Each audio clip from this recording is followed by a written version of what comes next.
Okay, now I'm recording. Oh, okay, we are live, guys. Can you all hear me? Y'all hear me? Oh, that's life. Shared epics up. Thanks, Rotor Motion. Hey, dude, indeed. Let's go. All right. Yeah. So today's gonna be a interesting stream. We'll try to go over some math and some other stuff and so on. All right. Let's see. We'll do another quick 2-hour stream and see how that goes. 1 second. Yes, you can hear me. And yeah, so I'm doing a new setup right now.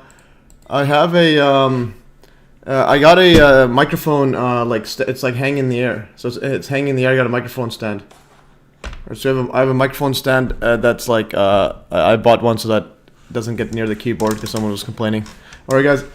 I'll do a listen and see how this is. It's hanging in the air. I got a microphone stand. No, that's pretty good. I think it's good. So yeah, the keyboard won't be picked up too much on the microphone.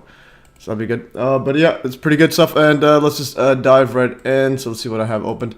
Also, next Saturday, yeah, sounds good. Rotor Motion, epic stuff here. So next Saturday, John Hutchison's going to be on the show. And possibly Bob Greener and possibly Colonel John Alexander. So that's going to be absolute mind-boggling.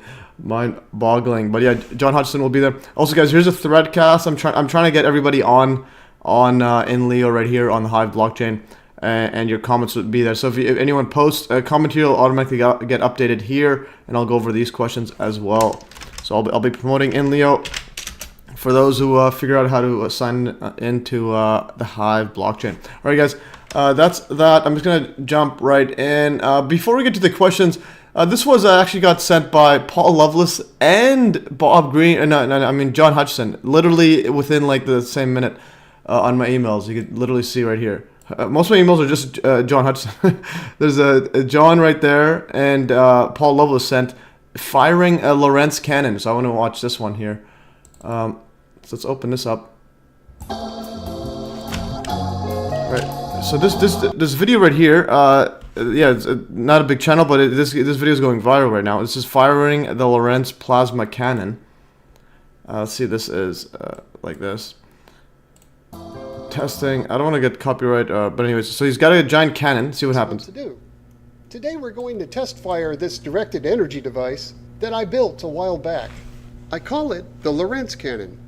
The cannon is supported by a 240,000 volt pulse forming tower called a Marksbank, which delivers an electrical power pulse of several gigawatts to the 30-barrel armature gun mounted on top. The gun then initiates a plasma channel through the air at current levels found in natural lightning and can direct this plasma channel towards any grounded target. Now you might be wondering, why would anyone build such a thing? Well, back in the day when I lived at Survival Research Labs, my task was to make electrical devices that could somehow interact with the machines. But these machines were often quite violent. Alright, but anyways, so this guy's made literally a direct energy weapon right here. I just want to see when he fires it. Does he fire it? I haven't seen this video, so we will see it. Okay, yeah, that's life. Let's go. Let's see if he actually gets this running. So he made a giant plasma cannon. Let's see what. Fortunately, the scrapyard caps were already at their end of life. Does he actually test it out? Stressing them to 120. Then we assembled all of the cannon parts in the SRL yard and tried some test shots. It worked. And it trashed my black... Okay, oh, does he fire it off? Let's see. 3, 2... Okay, so here's an actual firing. Let's see what happens. Bank is charged and ready to fire. Oh, 9/11 visitors in the house. Let's go. Evening all. So if you didn't hear at the beginning, I said John Hutchison will be here in the next live stream. Possibly Bob Greener and possibly Colonel John Alexander in the next Saturday. Not this one. This coming Saturday, I'm going to do a Mystery Objects 9/11 stream. Let's see. Okay, let's play this video and then get back. And I have a bunch of stuff. I'm trying to do some math as well. We'll see this one right here. Fire. Plasma cannon firing. Okay, this was sent to me by John and Paul Loveless. John Hutchison and Paul Loveless at the same time in the email. All right, firing at 8x slow-mo. 3, 2, 1.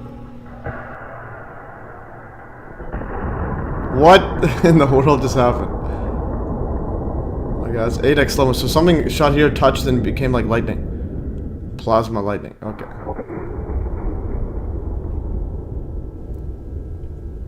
Ah, that familiar shockwave. I just hope the neighbors aren't too upset. You can definitely tell that a stable plasma channel formed since it blew a hole in the plywood, and the peak current reached tens of thousands of amperes, and the Marksbank completely discharged its energy, and it was loud as hell. The hanger reverberated for about 10 seconds. Now let's try to increase the energy delivered to the target. Let's recharge the bank to 180,000 volts this time. Guys, he's loading it up with electricity and then basically firing. 3, 2, 1. Yeah, what is that initial part there? Yeah, I don't know what that initial one is. Target damage at 6,000x speed. Okay, let's see this one. From the target at about 500 feet per second. Yeah. 500 feet at about. Note the chunk of wood that ejects from the target at about 500 feet per second.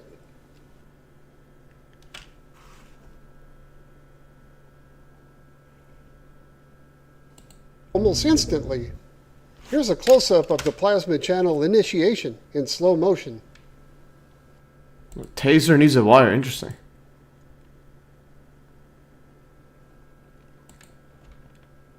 Rapidly followed by the plasma. Surprised at just how fast the plasma cannon range scaled with increasing drive voltage. Alright. That's life, but I tend to agree with you that the guide stone's being hit with dew. Oh yeah, that's interesting, yeah. Because the thing is, once you have this technology, you can do a whole lot of stuff with it. Okay. And this guy says, you might be wondering, why would anyone build such a thing? Sir, the question literally never crossed my mind. Yeah, that is true. It's like, obviously, this is something to build, not something. Okay, so and again, guys, going in Leo puts questions. So I have some questions from before. Basically, I have a folder right here full of links, and we'll go over them and so on. And again, the main topic, basically, this stream will be just answering math questions. If anyone has it, and then but then if my default topic will just be analyzing free energy devices. There's a couple videos I just want to look at, but before I get to that, I'm going to go over to this integral question. Oh, Katie Kane, let's go. Hey, William.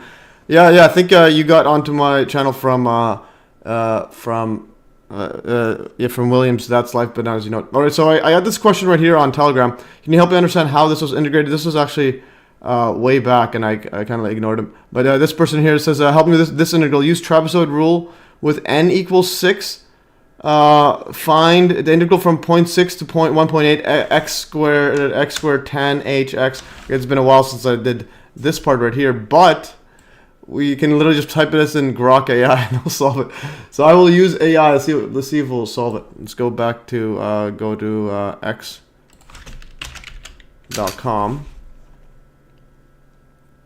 MES, can you send me the check? Well, she hasn't paid money right now, so you get 10%. I'll give you if she pays. She just pays subscriber. All right. So let's see this here. I'll say use trapezoidal rule with n equals 6, and find integral from 0.6 to 1.8 of the function x squared times tan h. Okay, we'll see if this solves it, and then tan hx. Because AI can do all the time. So basically, people are asking me, but they need to ask AI first. Okay, define integral. Let's see what happens here. Calculate the functions. Let's see. We'll do this. Here are the function values. It's like it just solves everything. All right, guys, look at this is the new math. There's the answer. Okay, and then the question is, how do you know if it's right? So you could either do this yourself, figure it out, watch my videos on YouTube MES. But the thing is, like all the years of math, learning math online and so on, it helps with just understanding the question. So, for example, if you're using AI, you can understand what questions to ask it properly. So let's go to trapezoidal. That's like let's go €3 or £3. It's probably 400 Canadian. Epic stuff. Thank you. Let's go. Anybody watching Sabrina Wallace? Some of her stuff is at ASM, but mostly on other platforms. Took it out of herself, not sure on it. Sabrina Wallace. Which one is Sabrina Wallace? I think I've heard that from somewhere. Sabrina Wallace. Sabrina Wallace. Okay, I'll have a look at that. Anyways, yeah, that's live. Thanks for the donation. You can copy and paste the image. Oh yeah, you can. Oh yeah, you can actually do that. I completely forgot. Yeah, you can do that as well. You can paste a full image there. Thanks for that, MTRX99. Yeah. Okay. Anyway, so I typed it up. So this is the answer. And now what I'll do is, and one good thing about having text is, so I'm gonna copy this just to double check by asking Wolfram Alpha. Wolfram Alpha is like the big old school one. So this is like, okay, let's do paste. Come on, what's the point of like what is happening? Okay, copy, paste. Just paste. Why can't I paste? What? Why can't I just paste this? What? Use. I can't even paste. Just paste the text. Okay. Copy. Okay, cut. Cut works. Copy doesn't work. Okay, so let's go here. Double check with Wolfram Alpha. Katie, Kane, my math isn't strong enough, but the anatomy and physiology I can understand. Body area work. Okay, yeah, interesting. Integral, interbreeding as integral function. Okay, this one does not have it. Use trapezoidal. Okay, this one does not have that there. But anyways, I'll just send this to the person. And also trapezoidal. If you haven't seen my trapezoidal approximation proof right here, it would just be.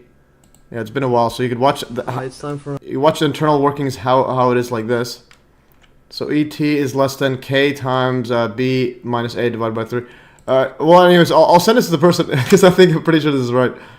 Because again, AI is taking our jobs. Okay. I think this is right. Okay, then the trapezoidal rule formula approximation. Oh no, this is the error. Never mind. This is the trapezoidal integration. Trapezoidal error. Approximate integration. Right midpoint. Approximate integration right here. Yeah, this one. This is the one. it's time for another math. Okay, I'm gonna say. I think this is right. And then if you go to the notes, just want to have a review. This is on Steam, it way back. Now it's on a Hive. Okay, Adian, guess hello. Timothy Sullivan, let's go. Sierra and Martin, I ate all the paste. Okay, everyone's eating something. Anyways, I got asked how to do the trapezoidal. I think we have the trapezoidal one. Basically, you sum it up like this. Okay, there's the trapezoidal. It's going to equal 1/2, and then plus the left hand summation plus the right hand. So again, it's pretty straightforward stuff. I don't know what is happening here. I'm just going to send these links to the person who asked me the questions on my Telegram. I did on it. Okay. Alright, so that's that one. And let's see, I think we had another one, quick solution. Before we get to that, I want to look at, there's someone asked about unit circle. But anyways, I'm going to go over to this one right here. Okay, so this one I'll send here to look at this. Apparently this person's, this person created a neutron producing nuclear fuser in my kitchen using cloud. I think this is cloud AI. Okay, so I want to have a look at this because I just didn't have time. Next generation AI assistant built by Anthrotronic, trained to be safe and secure and help you do your best work. Okay, so there's a bunch of AIs everywhere. Everything's AI now. Okay. Like, I just answered a question with AI. I didn't even double check, but I assume it's right. You can literally tell you here the functions. This was for this question I was asked. Anyways. Katie, Kane, there's literally endless energy made in our cells with ATP. Have they managed to harness it? Nothing is beyond imagination with unlimited budgets and zero ethics. Yeah, for sure. But what they're going to do is they're going to use that to power a blockchain. You see, earn crypto. That's what they're going to use it for instead of free energy. Free money, at least. That'd be good. Okay, continue with Google. We are Duracell batteries. Okay, this is Cloud AI. See how much visitors getting. 73 million visitors. Holy. So AI is literally taking over the game. Asks about images. Asks us to one of our latest models. Yeah, and there's an article right here before we get to the that Twitter thread. This is a good article right here. I'll have to go over it fully. Where's the AI? Universal. This is on Hive blockchain. So a lot of people talk about universal basic income, but a better one would be the universal basic AI. So everybody has access to a universal AI that's free to use and has free data and so on, as opposed to having these closed box like Grok AI or ChatGPT or that Cloud or whatnot. Imagine, yeah, so you have open source, all the data. Again, that's where Hive blockchain comes in. Because everything's going to be automated, so you want to have access to that AI without a paywall or other walls. I'm always having to double jump. That stuff says I'm always having to double check AI info, and it's supposed to be smart. But definitely got to double check that. But for like a quick glance, it's pretty good. But the thing is, like, if you ask any so-called expert on any topic, even if they've done like decades of research on it, they're gonna make mistakes as well. That's like try recalling something you learned like 10 years ago. So basically, AI is a way to like brute force get all data quickly to you, and kind of it's like, and then from there, yeah. So you might make mistakes, but the odds are it'll make less mistakes than a human, especially as time goes on. As time goes on, it gets more and more info, and more and more people correct it, because every time you correct it, it learns that and it keeps going on and on. Anyways, so this person right here, I want to look at this and we'll go to another math question. And also, guys, remember, if you have any math questions, let me know. Alright, so this person says he used Cloud AI. And this is another thing. Yeah, you could use AI to help with these questions and so on, because it is very, very handy to learn. And then you could obviously double check, but you could also help with to elaborate on stuff. It's like a modern version of Wiki. But the whole idea is try to make it so that make it so that it actually gives proper answers. For example, 9/11. 9/11 is a big one. It's like Wikipedia just eliminates all data that's it's the contrary. So imagine so then the thing is, you want all the data that's the truth one to be valued higher, and that's where you got to keep throwing data to it, especially on the Hive blockchain. All right, anyways. So this person says, over 36-hour live stream, 36 hours. I built a neutron-producing nuclear fuser in my kitchen using Claude, successfully achieving nuclear fusion, entirely assisted by AI. This is my first hardware project, full story below. So he made this right here, apparently. Let's see what he, okay, and he's in Canada, interesting. Okay, so he did a 36-hour live stream. Okay, there's this is, I would assume, this is a vacuum, vacuum pump. So basically creating a vacuum there, and he somehow created this. And let's see and then he used Claude AI, and then electrostatic power supply. All these are the questions: plasma mode versus star mode. All right, let's see what else he did right here. But apparently it doesn't give that much power though, because someone asked him about the power. And then I'll see what he says. Solenoidal driven replicate motor. I think this was it. XAI, okay. Yeah, the same guy, he says, oh no, I scrolled down there, but someone asked how much energy it produces. Okay, where's the power? Okay, I lost where the power was. Anyways, we'll get to that later. Going back here. Okay, so I'm trying to wrap my head around how he did this. So a lot of my fuser work started at a Socrato co-working session in San Francisco. I demoed it where it was only a Notion doc, but by the time I'd finished building the whole thing out, so 36 hours.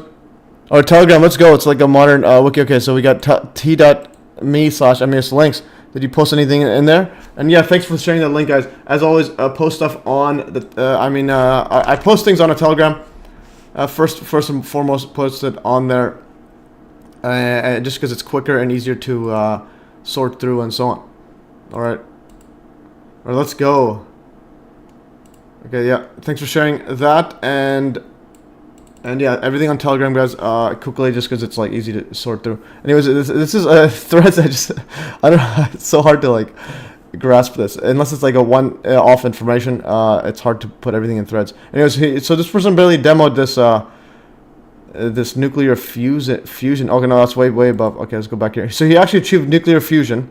So a few months ago, I built a demo fuser that produced plasma. This was nowhere near capable to actually do fusion. I spent the last many weeks gathering parts on eBay, battling Canada Post strikes, and then speedrunning the assembly using cloud projects in less than 2 days. Let's see how this guy's doing this. All this.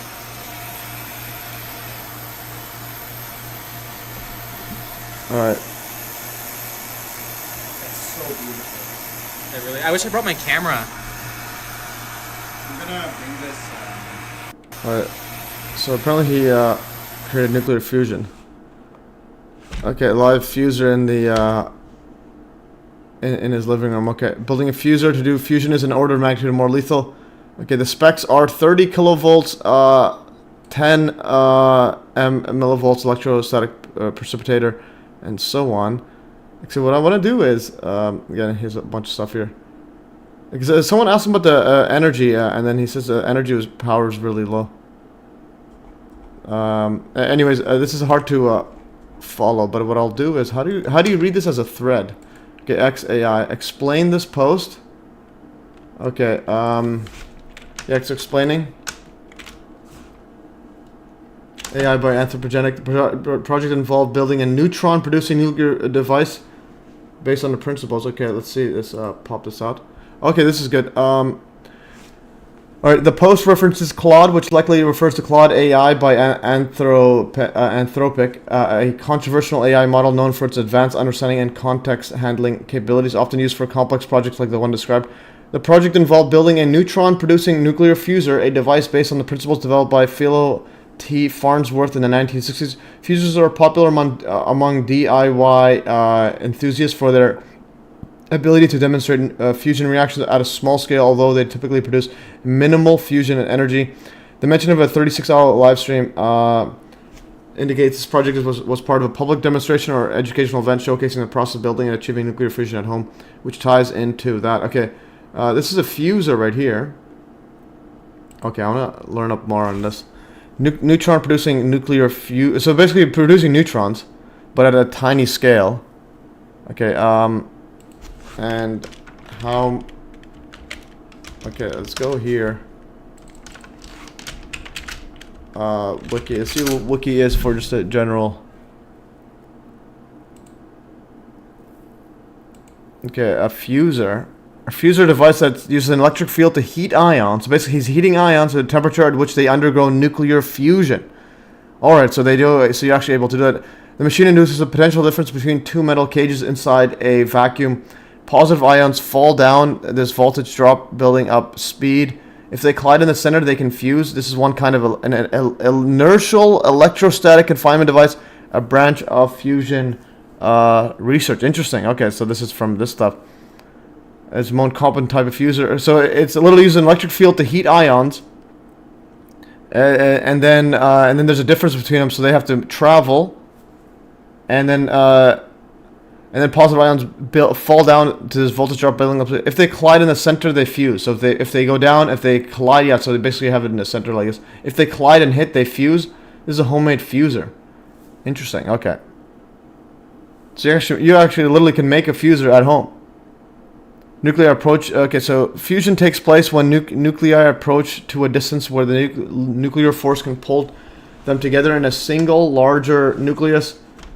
Okay, so nuclear. So you're putting, yeah, basically throwing all the fusion takes place when the nuclei, the nucleus. Yeah, okay, so inside, so you have the ions going in if they get closer together and actually fuse.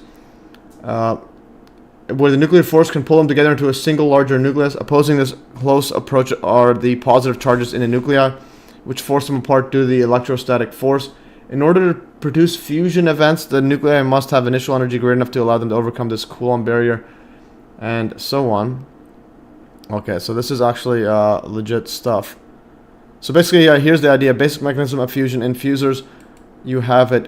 You have the ions, and then going in. So you have plus ion. Basically, has less electrons than its protons. So it goes in and it collides.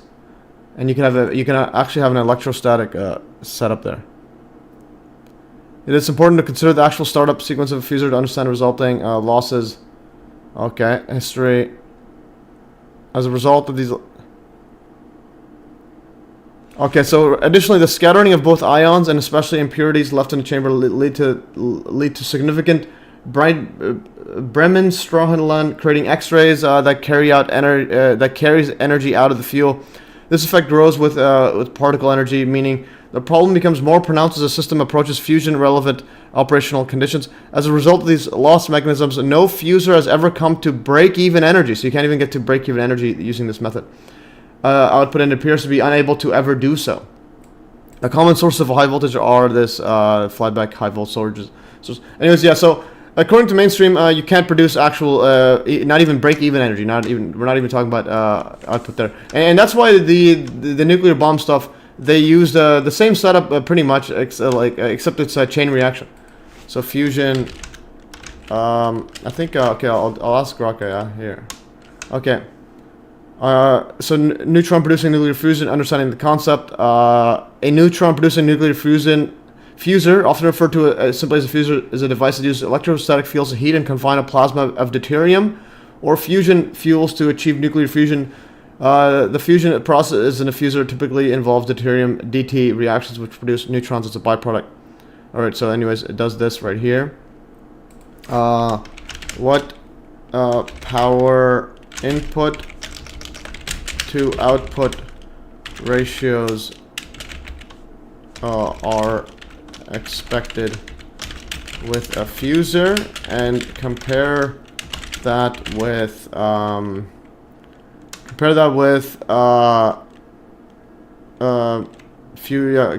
a nuclear with mainstream nuclear energy reactor. Okay. Tomahawk can't even arrive at break even point, I think.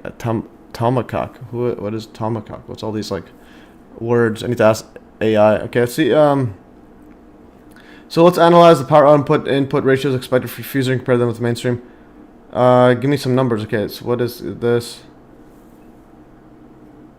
Okay, so and again, no fusers has come close to break-even energy. Not even come close. For instance, an optimistic scenario where you achieve a small percentage more fusion than electrical, 10% more. The practical implications are minimal due to the high energy losses. The discussions suggest that the current fuser designs are far from practical energy generation. Okay, so this is, if you consider a scenario where a fuser might theoretically output 5.9% more energy than input, as mentioned in one of the web results, as we scale up, it would mean you need a significant input, 100 megawatts, to get a slight increase of 10 watts more. So basically what it's saying is you need to put in 100 watts, how this is highly theoretical and not practically achievable. And to get a slight increase, so you get 110 megawatts in. So basically a high energy to get high energy, a tiny bit of energy extra. Yeah, compare this mainstream nuclear reactions. Yeah, so for a 1,000 megawatt electric nuclear reactor, the thermal output might be around 30,000, so 3x, giving a thermal efficiency of 33%. Why would it be thermal? The power might be. Oh no, this is the amount of power you put in. This is the amount of power you get. So the amount of power you get here, you're gonna have 33.10%. Because basically what it's saying is you put it in and you get the power out. I think that's yeah. This is the amount of power to get in to get the electricity out. So basically 33%. The other one is 10% on theoretical, or 4.9% to actually get the usable energy out there. Okay. So anyways, what up, guys? Okay, we have Methyl Mine. We have a lot of people in the show. Let's go. This is for my emergency math Q&As. Okay, so we got over this one. It's pretty much just a fuser, and the guy just did it with AI and so on. But again, it's pretty straightforward stuff right here. So I'll reply this right here to my. So again, I was just asked this question. I'm gonna answer it on Telegram. I don't want to show the username, just so because if it's private, I'll just keep it private. All right. Okay, I had a look just now. now on the stream. It's a apparently it's a typical fuser, and power output isn't too much.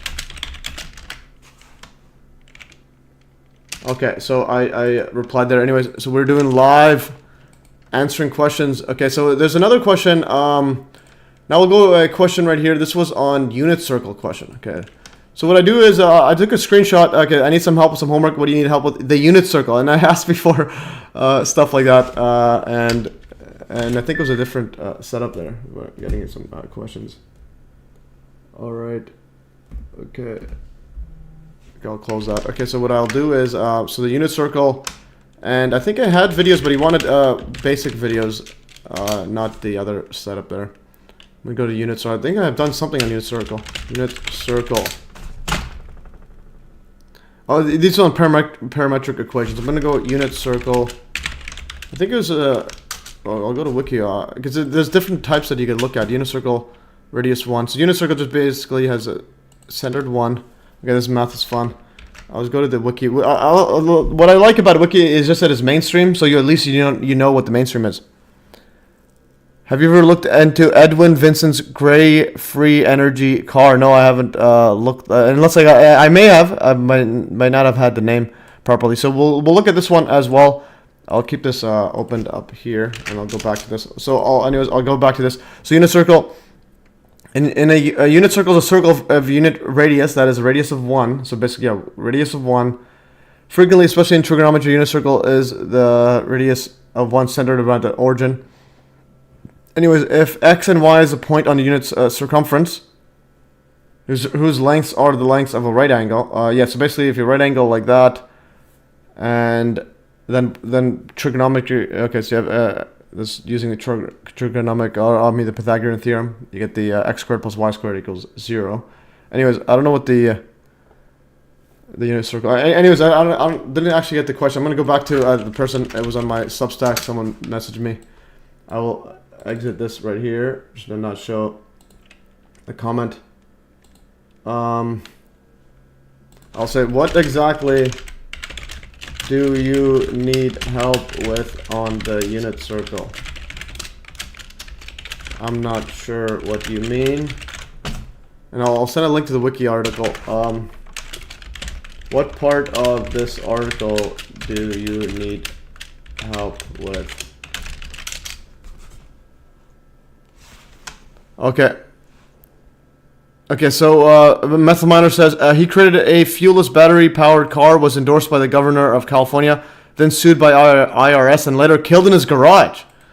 All right, so it's that's quite the movie. Yeah, no, yeah, that is pretty epic. That is absolutely wild stuff. And also speaking of, and since we had Telegram, then I'll look at that soon. But I want to go over to the Telegram quickly and play the video of John Hutchison. So if you haven't seen, I uploaded yesterday 4 hours of John Hutchison's his Hutchison effect experiments from 1989. So I got all that and so on. And again, for those who are just joining the chat, yeah. So John Hutchison is going to join next Saturday, and possibly Bob Greener, and possibly Colonel John Alexander. So I asked them, and also George Hathaway. He can make it next Saturday, but he might be in a future stream as well, so it's going to be pretty epic. Anyways, so this is 4 hours right here, but at the end, John says something very, very fascinating. So I said, pretty astonishing that in 1989, John Hutchison said that they, referring to classified government programs, can already levitate very heavy objects. Anyways, got to fix my grammar right there. Can already levitate very heavy objects easily, and that directed energy is the biggest thing being researched. Okay, this is way back when. Let's play this. Sorry to put anything really heavy, but... Okay, I'm gonna go back here. This was in 1989. Make it bigger. I'm sorry I didn't lift anything really heavy, but that doesn't matter. They already can do that now. And most likely in a very effective manner. manage to disrupt some metals, well, one can do that with let's say RF heating if they want to. Or many other ways, so. Directed energy research, biggest thing going. Okay, folks. Yeah. Adios. Directed energy research, biggest thing going. Yeah, that's epic. And also I had to remove all the background noise in this video. The background noise was so brutal. It's like, we could actually play some of that. I'll go to the actual background music to just show you, I mean background sound. And again, it's like, it's like the most advanced tech in the world. And it's being, and it's like, it's being covered up. A lot of people, yeah, this is one thing, part of my MES duality philosophy.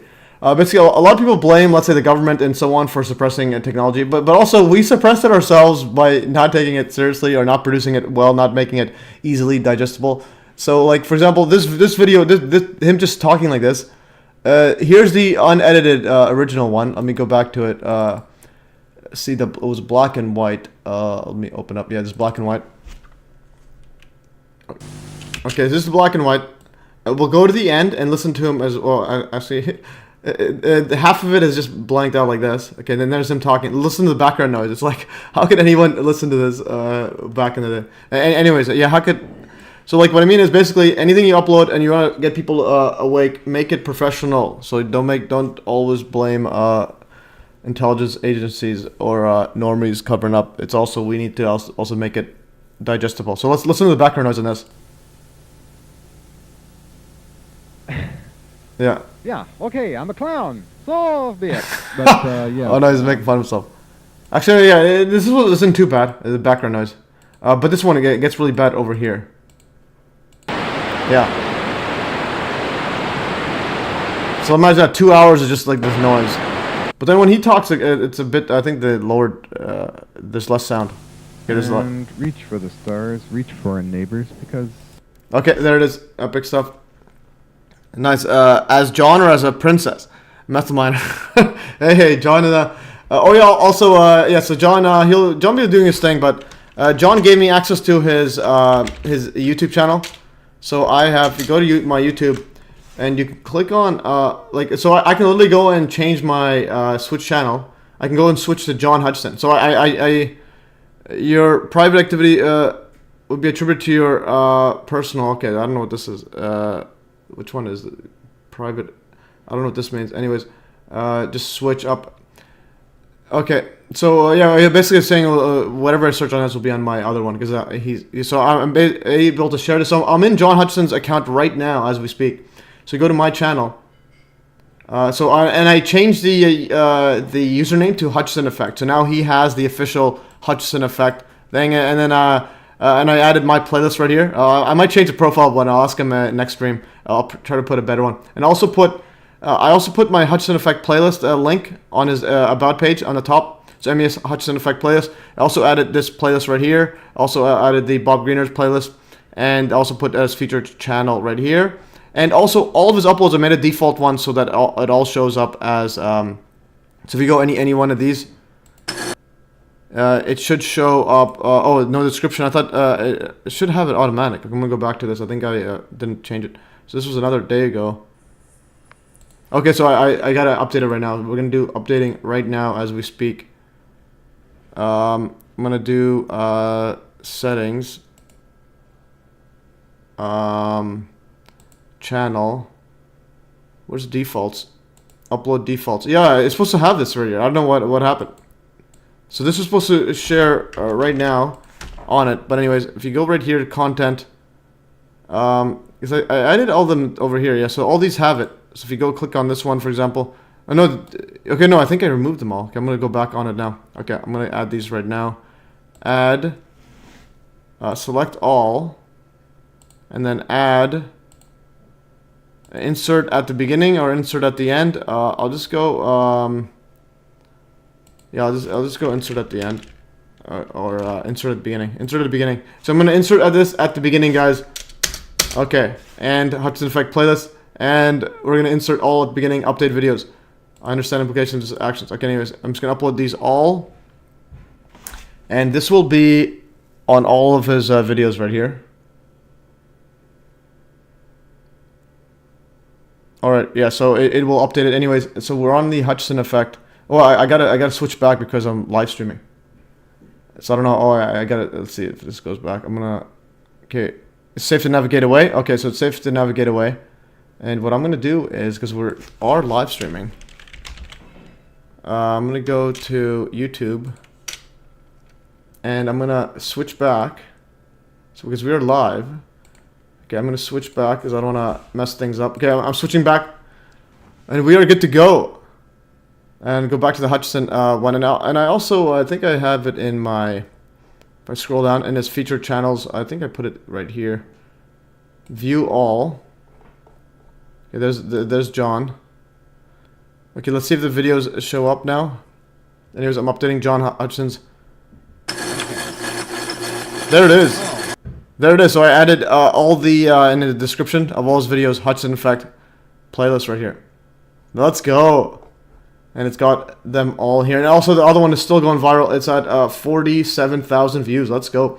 And before we get further, I got a comment, which is pretty interesting on Gab.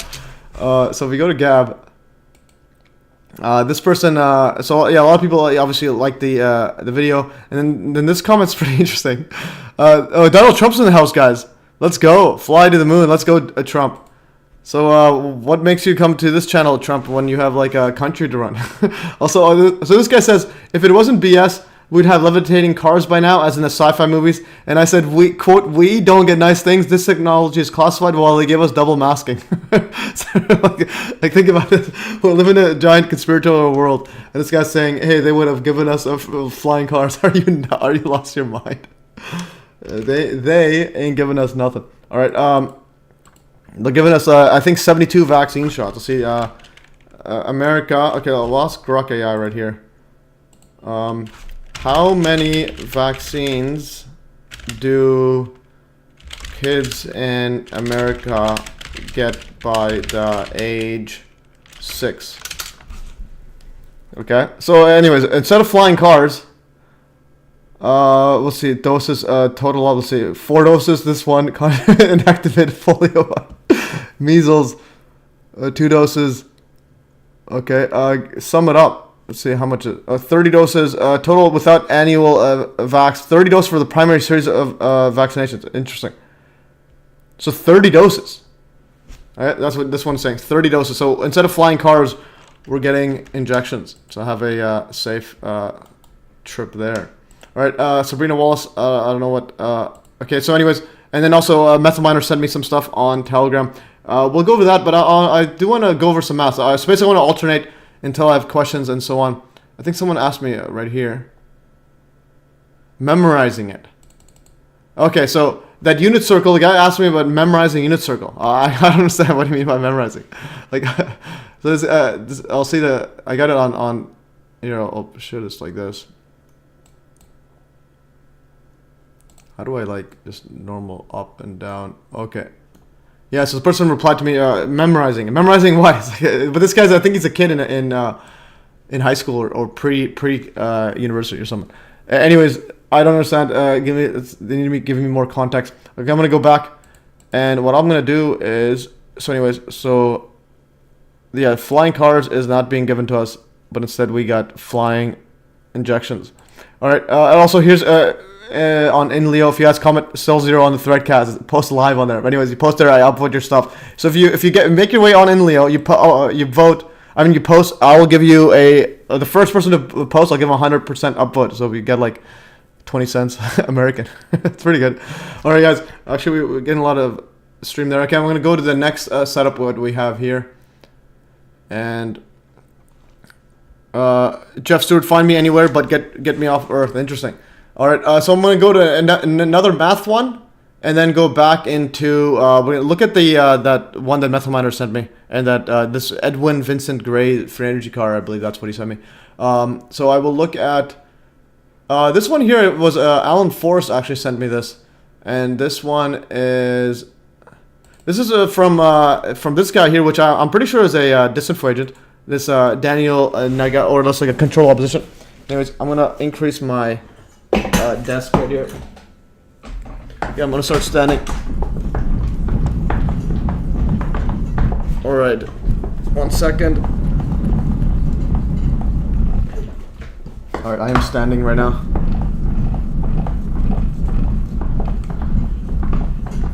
Alright, let's go. And by tapping on screen. Okay, so we are good to go. Yeah, so this one here, we'll go over this and then we'll go over that Edwin Vincent Gray's for Energy car.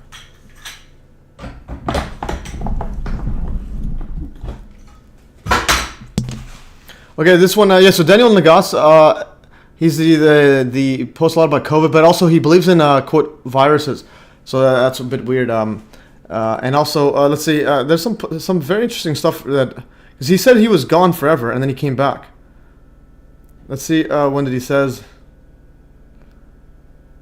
Okay, yeah, so the January 5th, a lot of times they do this. Again, control opposition people, a lot of times I have noticed that they just do this for some reason.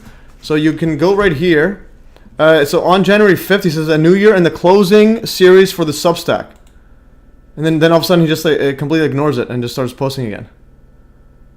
So he says, a new year and closing. Observed in an ER, doctor survived an attempted murder and near death in Red Deer region, but at first a bit of the reasons and timing to end my Substack this winter. This winter, or why end now?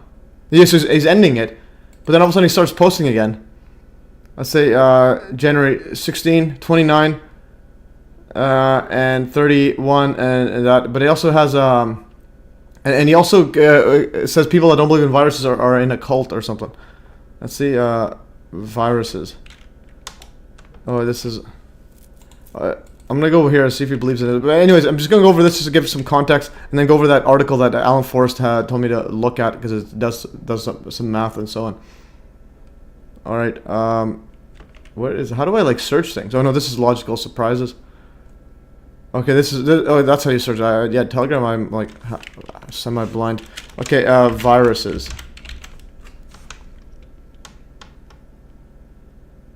Okay, yeah. So part 1 psyop. So he's calling and the no virus is a psychological operation, and he doesn't actually go over any data there.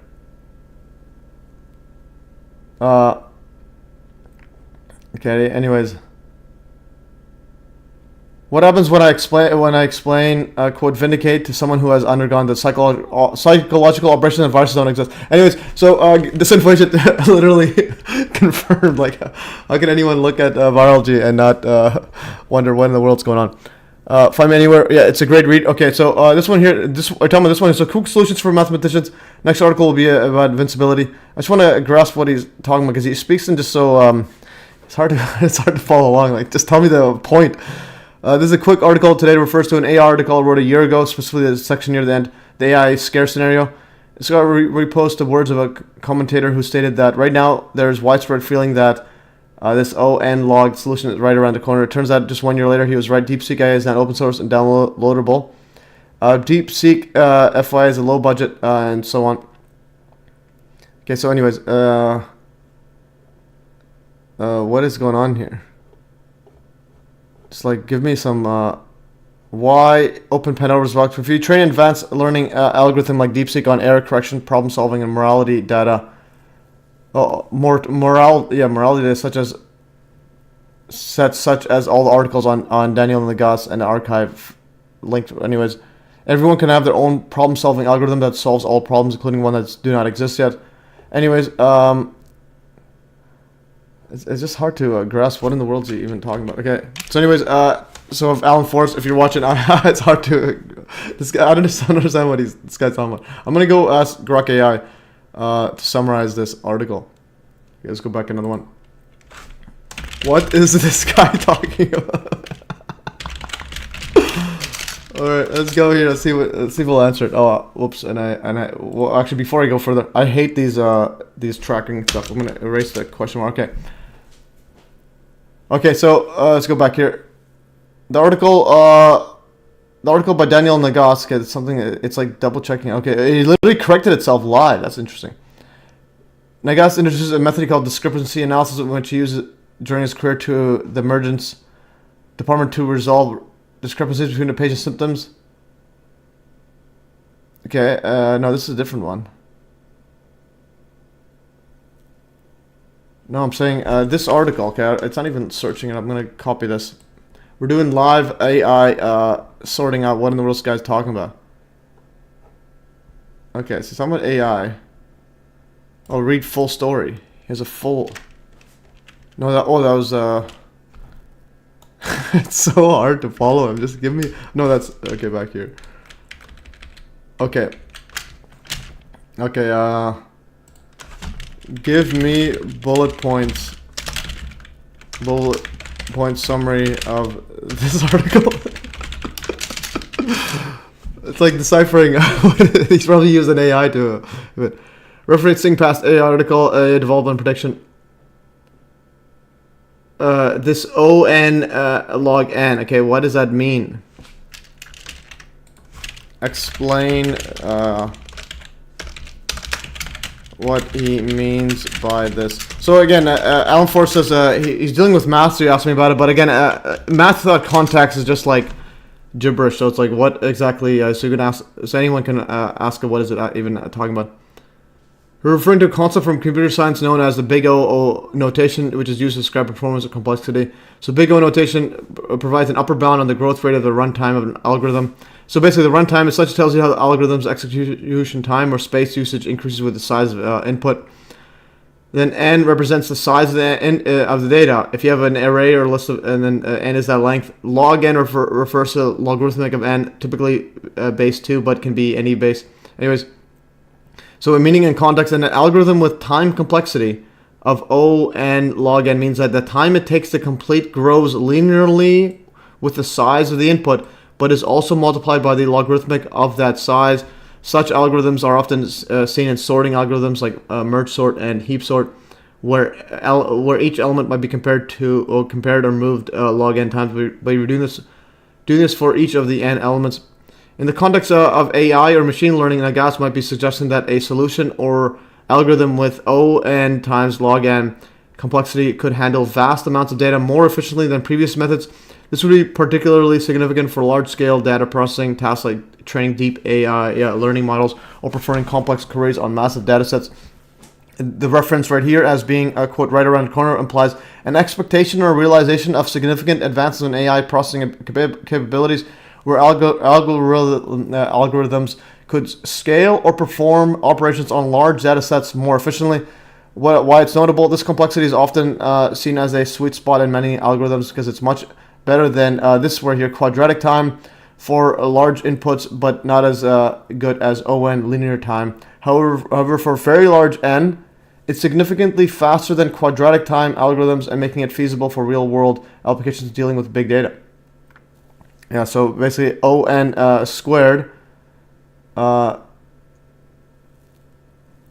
it's much better than this one, but not as good as just linear time right here. If it increases linearly just with the size, however, very large and significantly faster. Yeah, so anyways, in summary, Nagas talks, when he talks about this O(n) log n time, he's highlighting a potentially groundbreaking or at least very efficient approach to handling computational demands of AI, suggesting that as such an algorithm would significantly enhance the performance of AI systems of managing to process or learn. Okay, I'll say explain it even simpler and give me examples. Make a table too. Okay, I get the idea. I think it's basically it's increasing by the n times by log n. So we'll have it right here. Yeah, so here's the table comparing algorithmic complexities. So algorithmic type linear, example algorithm linear search, complexity is O(n). Each item, check each item one by one. If you have 100 items, you might check all 100 books. So you have 100 right there. Logarithmic binary, so this is log n, divide and conquer. If books are sorted, you can half your search area each step. So if they're already sorted, you just check if it's sorted and you could put them in order. This is I mean, if books are sorted, you can half your search each step. Okay, interesting. So if for example, if you want a number greater than 7, you already know the first 7. You can't beat thermodynamics. Interesting, Paul. Let's go, Paul. Yeah, so Paul, I shared that video that you sent, and what's interesting is that you sent and John Hutchison sent me at the exact same time the plasma gun. All right, n log n. Okay, this one is split, sort, merge. Better for large sets than checking each item with every other. And this is the complexity it gains like that. And then quadratic, compare each book with every other book. Very slow for many books. Each step doubles the work, but not for good. Okay, I'll say it again. Explain to a layman. Just to make it a... Okay, so imagine you have you have a pile of books that you want to organize by title. Here's how. You could use this. N is just a number of books, so if you have 100 books, n is 100. Log n is how many times you can keep dividing your pile of books in half before you're left with just one book. It's a way of saying that as you get more books, you don't have to work that much harder to organize. Alright, that means you're going to handle each book n, but in a smart way where you're not comparing each book to every other book. Instead, you split the books into smaller groups, log n part. Then you sort each of these small groups and put them together. And a simple example, if you have 16 books, you could divide them in half 4 times, because 2 times, to the power of 4 is 16, to get single books. That's log n. Yeah, so that's that's our log n, where n is 16. Interesting, yeah, so log of 16. Log of 16, the base 2 logarithmic of 16 is 4. Yeah, this is log base 2. So your log base, yeah, that's log base 2. Basically means 2 to the power of something equals 16. Yeah, so that's, okay, so it's base 2 there. Oh, yeah, okay, yeah, so it's a log base. Yeah, so this is in a binary log. So log of all delta in mathematics is base 10, so it's actually base 2. So now you do the splitting and sorting for each of the 16 books, so n log n would be like 16 times 4 equals 64 operations, which is a lot less than if you compare each book with every other book, which would be 16 times 16. Okay, so anyways, it's just a way of sorting out stuff, and then the AI could do it with this method. It's a faster way there. And then explain the previous, explain the sorting simply, but in terms of AI. Okay, Paul Lobos says, great minds think alike. The full saying is great minds think alike, but fools rarely differ. Interesting. That's, but fools, yeah, that is interesting. Okay, so a very smart librarian. Anyways, in essence, is about making more navigable. Okay, so anyways, basically AI is being very, very fast at sorting it out, as opposed to doing everything brute force. It could use that log n method right here. So this one right here, it could do this, and yeah, and this one is more efficient. Basically, this is the one checking every single book. That's the slowest. This one right here, you can you have middle ground. This one, it takes too long. And not good for large numbers. And then if you basically hit the sweet spot right there, you're good to go. Anyways, that's a bunch of computational stuff. So it wasn't that much mathematics. It was more about just it's like computer information technology. Anyways, guys, so that's that. And let's go now into the methyl miner / 9/11 revisionist. So sent me this one right here. So Edwin Vincent Gray. Edwin, this was from Methyl Miner. So Edwin Vincent Gray was born in Washington, D.C. in 1925.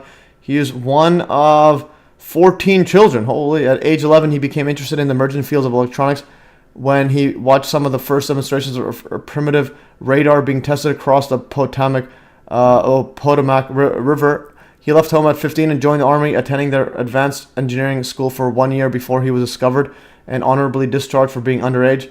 After the attack on Pearl Harbor, or the PSYOP at Pearl Harbor, he re-enlisted in the Navy and served. Anyways, this is a whole bunch of stuff right here. I just want to see the video. See the video right here. We'll play some of this video.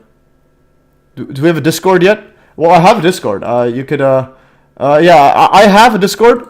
I think you invited me one, but I want to be in your twinks or whatever, whatever homoerotic nonsense. So you go to MBS.FM Discord. I have a Discord, but again, I prefer if you guys post on Inleo. Yeah, Discord I have it. I don't check that much. Potomac. Okay, I have a what is that? I think I had. Okay, anyways, I'll go back here. I thought I had a short URL for it. Anyways, I'll fix that up. I think I have it actually.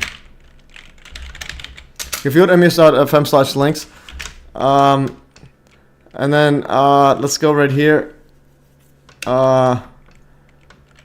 Let's go to Discord. Yeah, so I have a Discord. Yeah, what is the link to that? Okay, I think I didn't make a link then. Anyways, so if you go to mes.fm/links, I have a Discord. You could post stuff in here. Okay, and I have this a general one right here. It also tells in the general one. I have one like I shared. No, actually, I didn't share this one yet, but I have the math one. You can see the Hudson effect stuff here. I shared stuff there, and so on. And also in the general one, what's cool is when someone buys a T-shirt on the MES store, it actually shows. So someone bought a men's crew tee. Literally, someone actually bought this over the telescope. A giant shirt, like a shirt with a giant book on it. All right, let's see what else they bought from the store. Oh, this is 50,000 subscribers. Holy, this was in 2023. Hopefully, we get the 100,000. And then let's see another one I had. Someone right here. Where's the books? Okay, this is okay. Someone bought here. It's all a scam. Okay, 2022. Holy. And this one, someone bought a this one right here. This one's a pretty cool one because this one it's more neutral, so you can go, let's say, go work out at the gym, and no one knows what you're calling a scam. You're calling COVID, lockdowns, and anything else. How amazing unannounced live stream, epic stuff. I've been doing these Wednesday 10 a.m. It's more about math Q&A. I've been doing this for the past 4 weeks or whatever. So if you guys have questions there, I'll do that. Otherwise, and then I have a specific topic that I just want to look at, and it's gonna be more technical than the other streams, which is the more conspiracy and just more interviews and so on. So this one here, this is a good shirt, guys. If you can buy it, no one knows what you're talking about. Are you calling the gym a scam? Are you calling COVID a scam? Are you calling 9/11 scam and so on? So you can go classic T right here. You can also, it tells you when it was bought, which is pretty cool. Anyways, that's my Discord. Join it, and yes, and don't post anything that that is too ridiculous. Anyways, so that's Discord. Okay, and yeah, so let's continue further.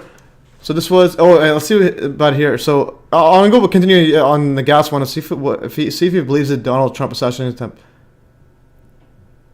Okay, let's see. Okay, so the Secret Service planned the whole event. Okay, so he's looking at that.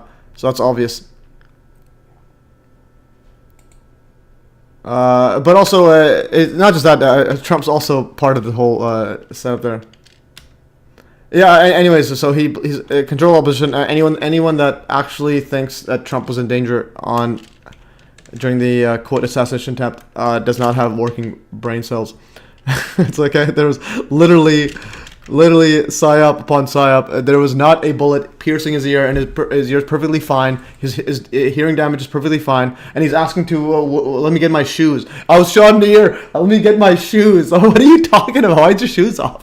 What are you like? What? And then he's doing fight. My goodness. Okay. Anyways, sorry for that spiel. Okay, this is the Edwin. Apparently he got killed in his garage and sued by the IRS and so on. And again, when you're doing patents, don't apply for patents. I cannot stress this enough. If you do apply for a patent, strictly apply for the patent so that it gets in the database, but in the patent state that anyone and anywhere can use it for any purpose as long as they give you credit and they can monetize it and so on. So at least you'll have the, if you can get it approved by the patent, you'll have an approval by the patent saying that some documented work that you actually did this, and B, anyone could use it, so it's not being closed off by anything. So that is my take on patents. Because let's go right here. What happens if it actually works? Yes, methodical, educated. They were these things. It's 18 minutes though. Go back here. By his circuitry. On the strength of these test results, Just want to see what he did. Methods is underway on other fronts. At the Massachusetts Institute of Technology, for one. The assistant. Okay, it's muted. I don't know why it's muted. It was man's dream, only to be able to do the. So someone recorded this with a recording. But, yeah. Poet 5. No, but, I can already sense it. It feels like a similar Hutchinson effect stuff. go. The vehicle itself will be able to travel once launched from the pad on its own.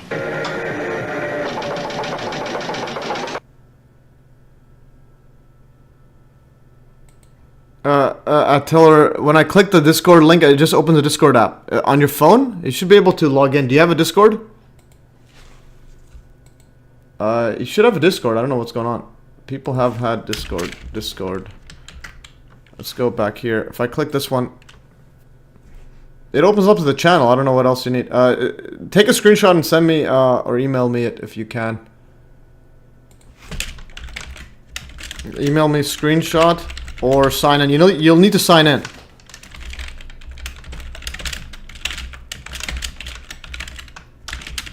Yeah, so Discord, you need to sign in to view it, and also if you need, email me if you need any questions and so on. So contact at MES. Go back to the video. Let's go back here. To all space travel. No power rated batteries will be 200 ampere. Yeah, it's tough to skim that video, yeah. But I understand. A sustained period of But I can tell it's it does feel like it's a real deal just by getting on the news reports there and the fact that I never heard about it. That's usually how it happens.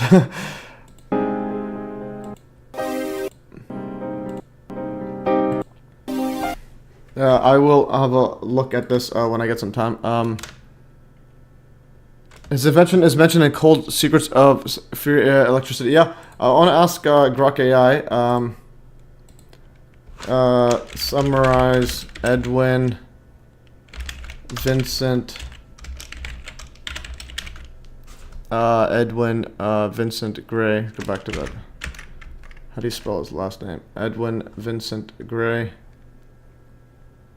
If you and let's have a shorter one. Okay, Edwin Vincent Gray. I'll find some shorter ones just to see if there's a better. Life and free energy car. And then let's go here. Edwin Vincent Gray. Replication. This guy's trying a replication from 2002.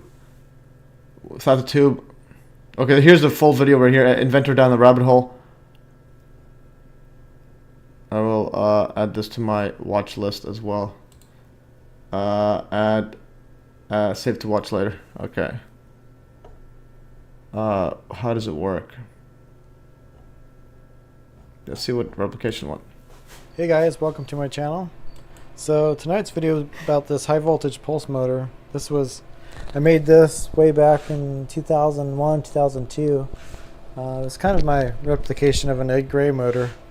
It has two 5,000 volt transformers, and then it goes into this capacitor bank. Well, I guess first it goes through the rectifiers, and then to the capacitor bank, and then to the spark gap, and then deep inside there's some brushed communicators. So this thing fires in repulsion. So once it gets to here, it fires away, and so it's basically turning on and off twice per revolution. And see the back with the brushes, kind of. And anyway, pretty wild little motor. So thought we'd just fire this thing up and give her a go. So let's start by starting this one, and then we're gonna fire this one. There she goes. Holy. So it sounds kind of like a hit and miss motor, but if you look in there, there's a huge spark when it turns off. Yeah, I can see that giant spark right there. It's even hard for the camera to see, but so this is the little spark gap, and you barely see it firing in there. And then once it goes through the coils, it goes wicked huge spark. And haven't really worked on it since 20 years ago. So there's no collection of the high voltage spike, which looks like it's a couple 100,000 volts by the size of spark in that thing. But yeah, really interesting motor. Definitely needs to be redone. You can see the timing kind of misses a lot, but it's a really strong motor. Every time it fires, it shakes this whole table. And you can adjust the spark gap right here, make it fire faster or slower. But yeah, it's a crazy little thing. Wow, this is amazing. A lot of sparking. It's just amazing, you know, the difference in the spark. I mean, this little tiny spark in here you can barely see, and then after it goes through the motor, it's just massive. Pretty neat. Anyway, thought I'd share this with you guys. Thanks for watching. Yeah, this is amazing stuff. I think there's definitely something to it, because I was actually watching. Actually have a video we're gonna go over on this, because I don't have an electrical engineering background, but I have a civil engineering / mechanical. Like I know a lot of mechanical stuff, and this one applies that in that you have pretty much a magnetic rotor inside. And then as it goes past each time, you'll have this alternating current firing in this, I believe it would be a solenoid or just a circle, just a coil, to produce a repulsion there. So each time it passes this, would push it in repulsion, and then it would go down. This would have this push in repulsion, and each time it would alternate so that it keeps pushing it over. And I'll give you a clearer example, of a video soon. But what I want to do is, what I could also do is, you can go right here again. Go to InLeo. You can, if you have any video you want me to summarize, because I pay for the $5 a month to summarize with this AI agent. So I'll summarize this on the Hive blockchain, and we'll summarize this one. But I want to summarize the long video as well. So this right here, this is the one that Edwin Gray, the EV electric vehicle gray motor free energy over Unity diary is right here. I'm gonna click this right here. Okay, so this one's going to summarize. I'm going to summarize as well, and then so it will be on text and it will be stored on the Hive blockchain. So AI will have this full transcript on it. So that's going to summarize. This one should summarize by now. Sometimes it takes a while. Let's go to notifications. Okay, I'll let you know when it summarizes. It should be under a minute. Okay, there it is. It's summarized already, and it tells you everything you need to know pretty much. And it uses the transcript to summarize. So let's go back to my profile. Okay, threads. I just had a thread. Anyways, let's just click this. Okay, I'm gonna click this. This is the tweet. So summarize the Ed Gray replication from 2002. I'll go to sort by oldest. Exploring a high voltage pulse motor, a journey into electromagnetic engineering. It goes like here. At the heart of it are two 5,000 volt transformers which serve as the main power source. These transformers direct the voltage through a series of rectifiers. Yeah, and then it's just, now you can actually analyze each thing that the guy said, so that you can help learn this rectifier. Whoops, why is it opening like that? Okay, anyways, I don't understand. Copy, define rectifier. Electric device that converts alternating AC current, which periodically reverses direction to direct current. Yeah, basically, because you have the alternating current, let's say in your power socket, so that it basically it changes positive, negative, positive. So you'll have this rectifier that if let's say it takes a positive, every time it's negative, it flips over, so that you're going to have a direct current, but in a way that's a bit lagging. I think it would be lagging. Let's see, rectifier images. See how they work. So here's you'll have a bit of a gap there. So there's the voltage right here going positive, negative, and then it rectifier flips it into just you split off all the bottom ones. You get it all in the positive side there. And one way to view it is if you have a magnet. Basically that's all it is. If you have a magnet in the North Pole and then you have electricity going past it, and then if you keep rotating the magnet, you're gonna get alternating current. But if you prevent all the south ones, only want the north, get direct current, and so on. Anyways, so that's this part right here. But again, I do want to look at this. Okay, so these transformers direct the voltage through a series of rectifiers and into a capacitor bank, which basically stores up. Okay, check out a diode rectifier, simple genius circuit. I think that's this one right here, diode rectifier. Oh no, this bridge yeah, this might be the same idea. Oh, and then it brings it closer right here. So you get it like this, and you compress them using this mechanism right here. So AC voltage, full wave DC. Anyways, so that's pretty cool stuff. Okay, so going back to this part right here.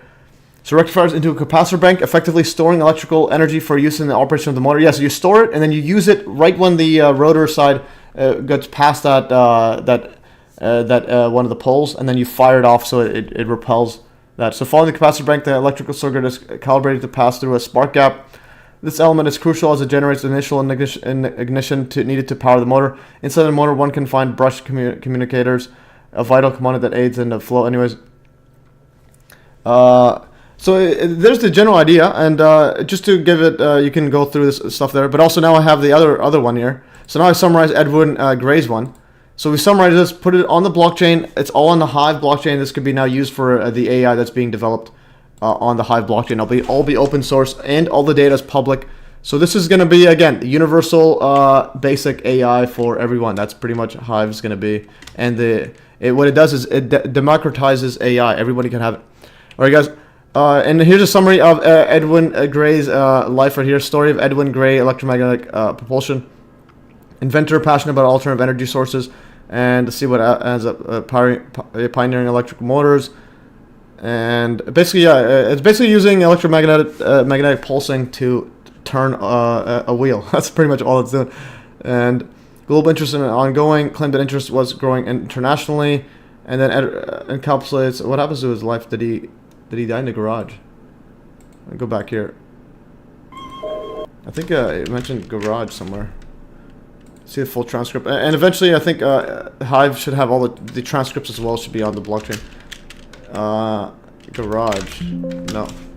I'm gonna go to Edwin Gray.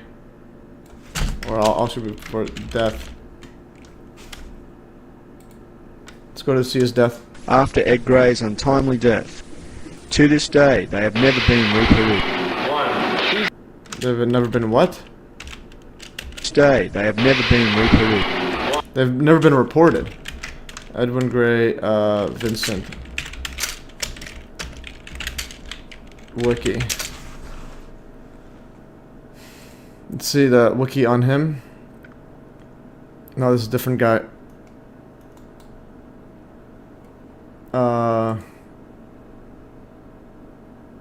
Let's go. Okay, this is Edwin Gray.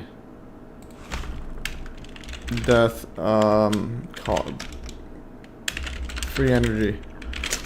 See how he died. So he died under mysterious circumstances right here. Okay, so he died. He narrowly escaped death from when a bomb exploded on his ship's deck. Interesting. Okay. Death.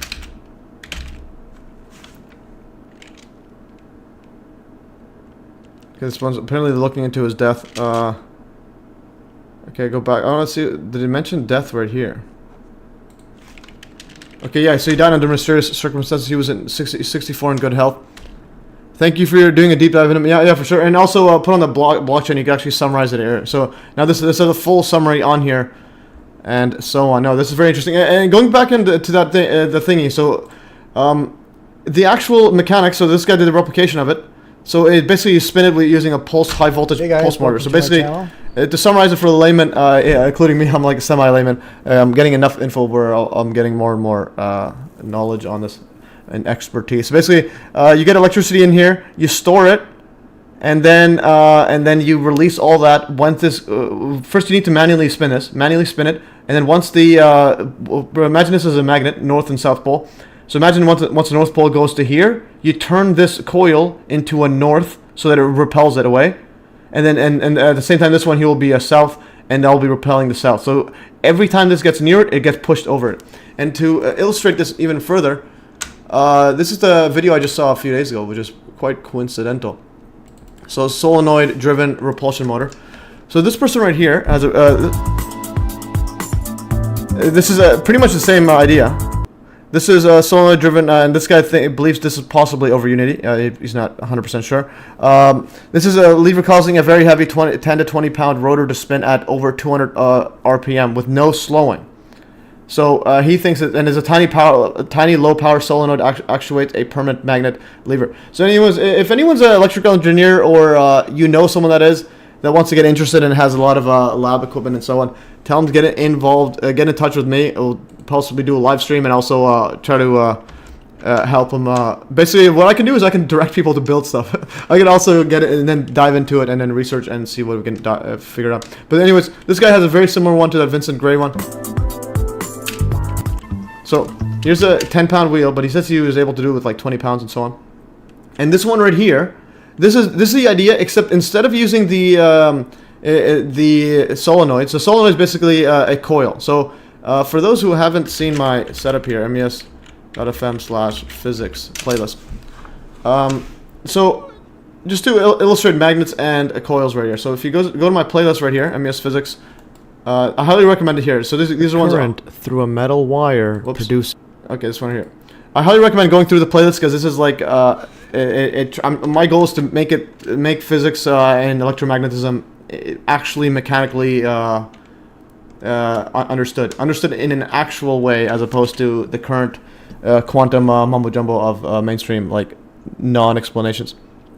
If you and me went to John's and had 2 full days, we would definitely build some cool gadgets. Yeah, we'll see about that. But John is working on replicating his the Hutchinson effect, and also Bob Greener's going to be doing one on the West Coast as well. So I will be with them as well to replicate some of the to witness his replication.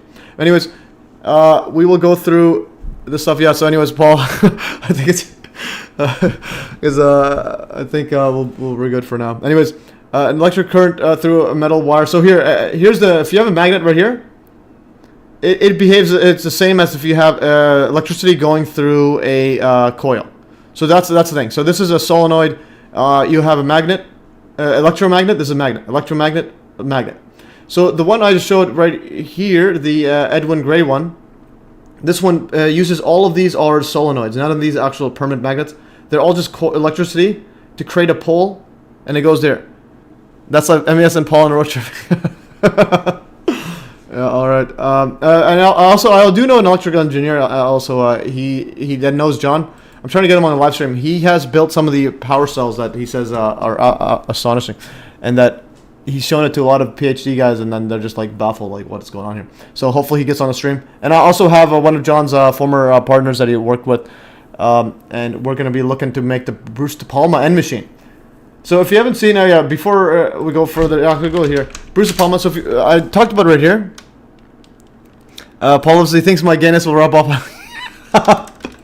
Well, I don't know, that or the government agent background. All right. So, anyways, Bruce De Palma right here. John Hutchison said he actually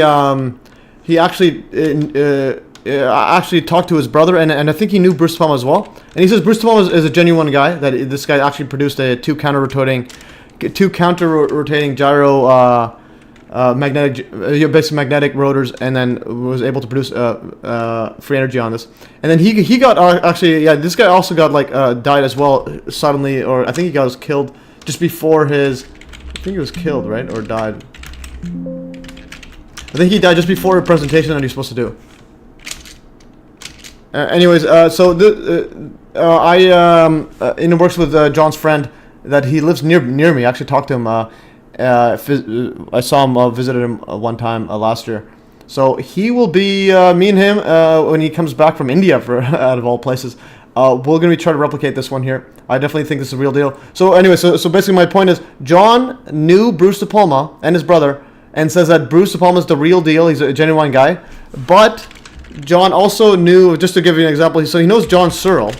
You know the Searle guy? The free energy claimer? But he calls this guy a scammer.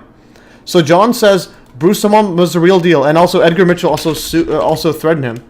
So he says, yes, I've been threatened for my life. The first came from Edgar Mitchell, the astronaut who told me that the government said that there was never any doubt that the machine was a free energy machine they were looking for.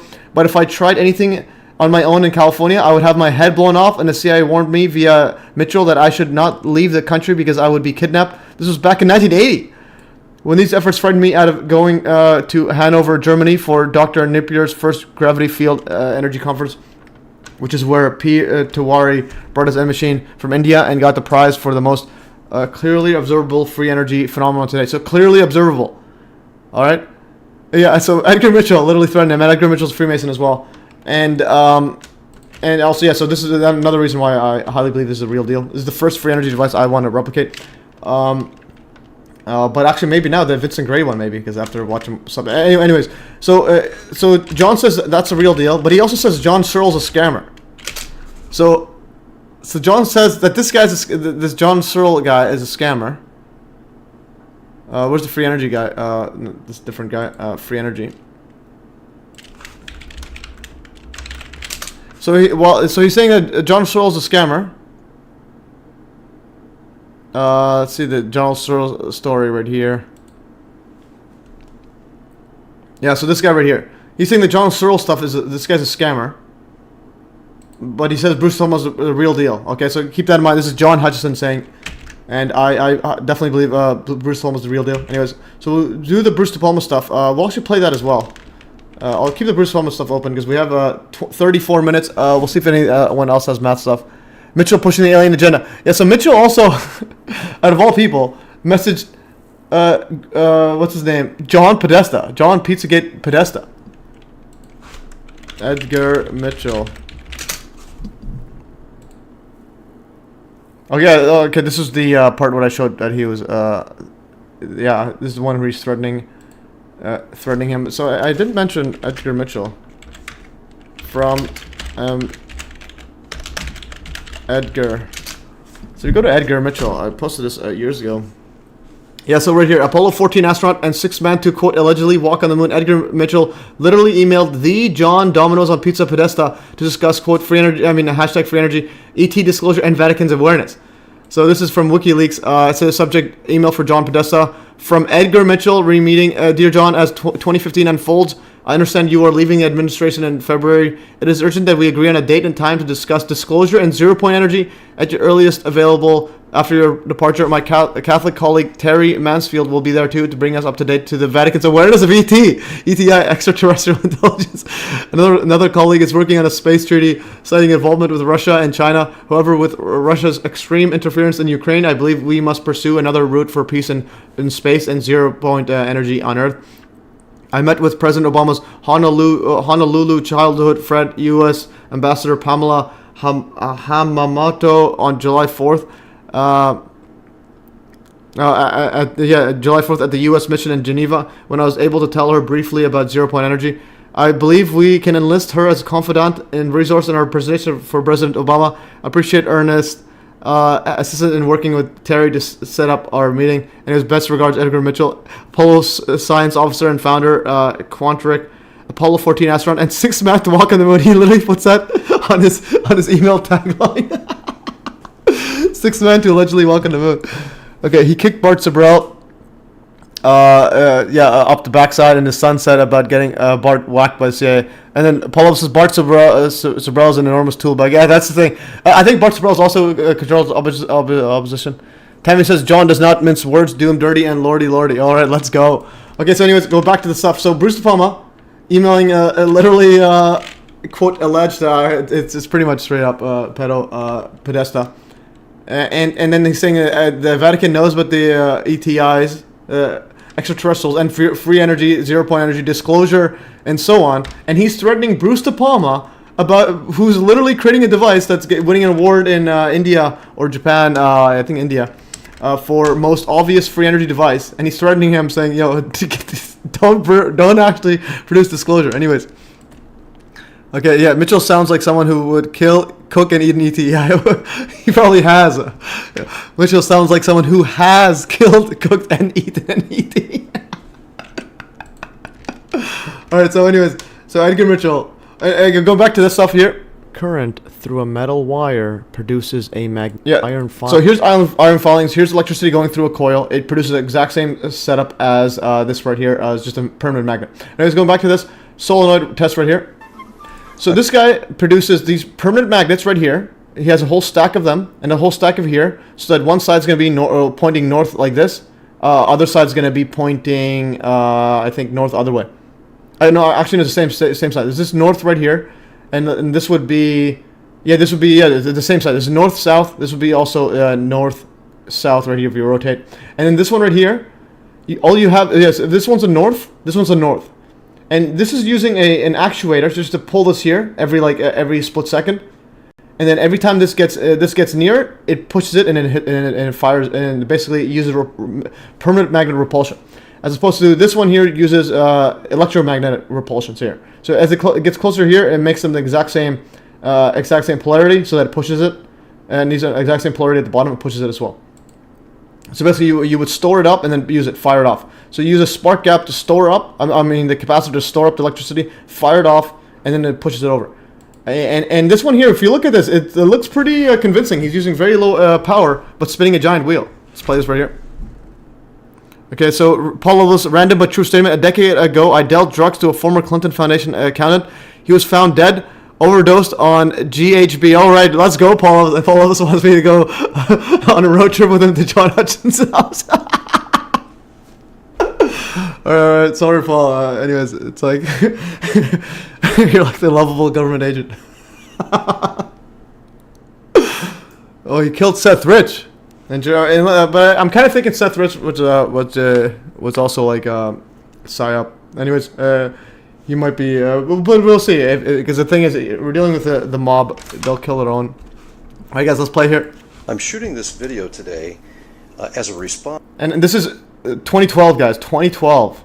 To many people that just don't seem to quite understand the success behind many of my operational devices, and it's really quite simple. So I want to show it in this manner. This is a machine. I think I had a summary on this already. See this already? Okay, this is summary. Mark as red. I'm gonna summarize this quickly. I think I did already, and if it did, it will just tell me it did. All right, so I did that, and all these notifications of summaries. Anyways, go back to here. Solenoid machine that I built quite some time back. It's very simple. It's not meant to try to produce over Unity. However, it may be in some way. You can take a look at it when we operate it. But this is a spinning rotor, and you can see it's just got two sets of arched neos on it. And on top of it here, I put a 10-pound steel. All right, let's go back here. Weight. Yeah, it's steel. Nut foam.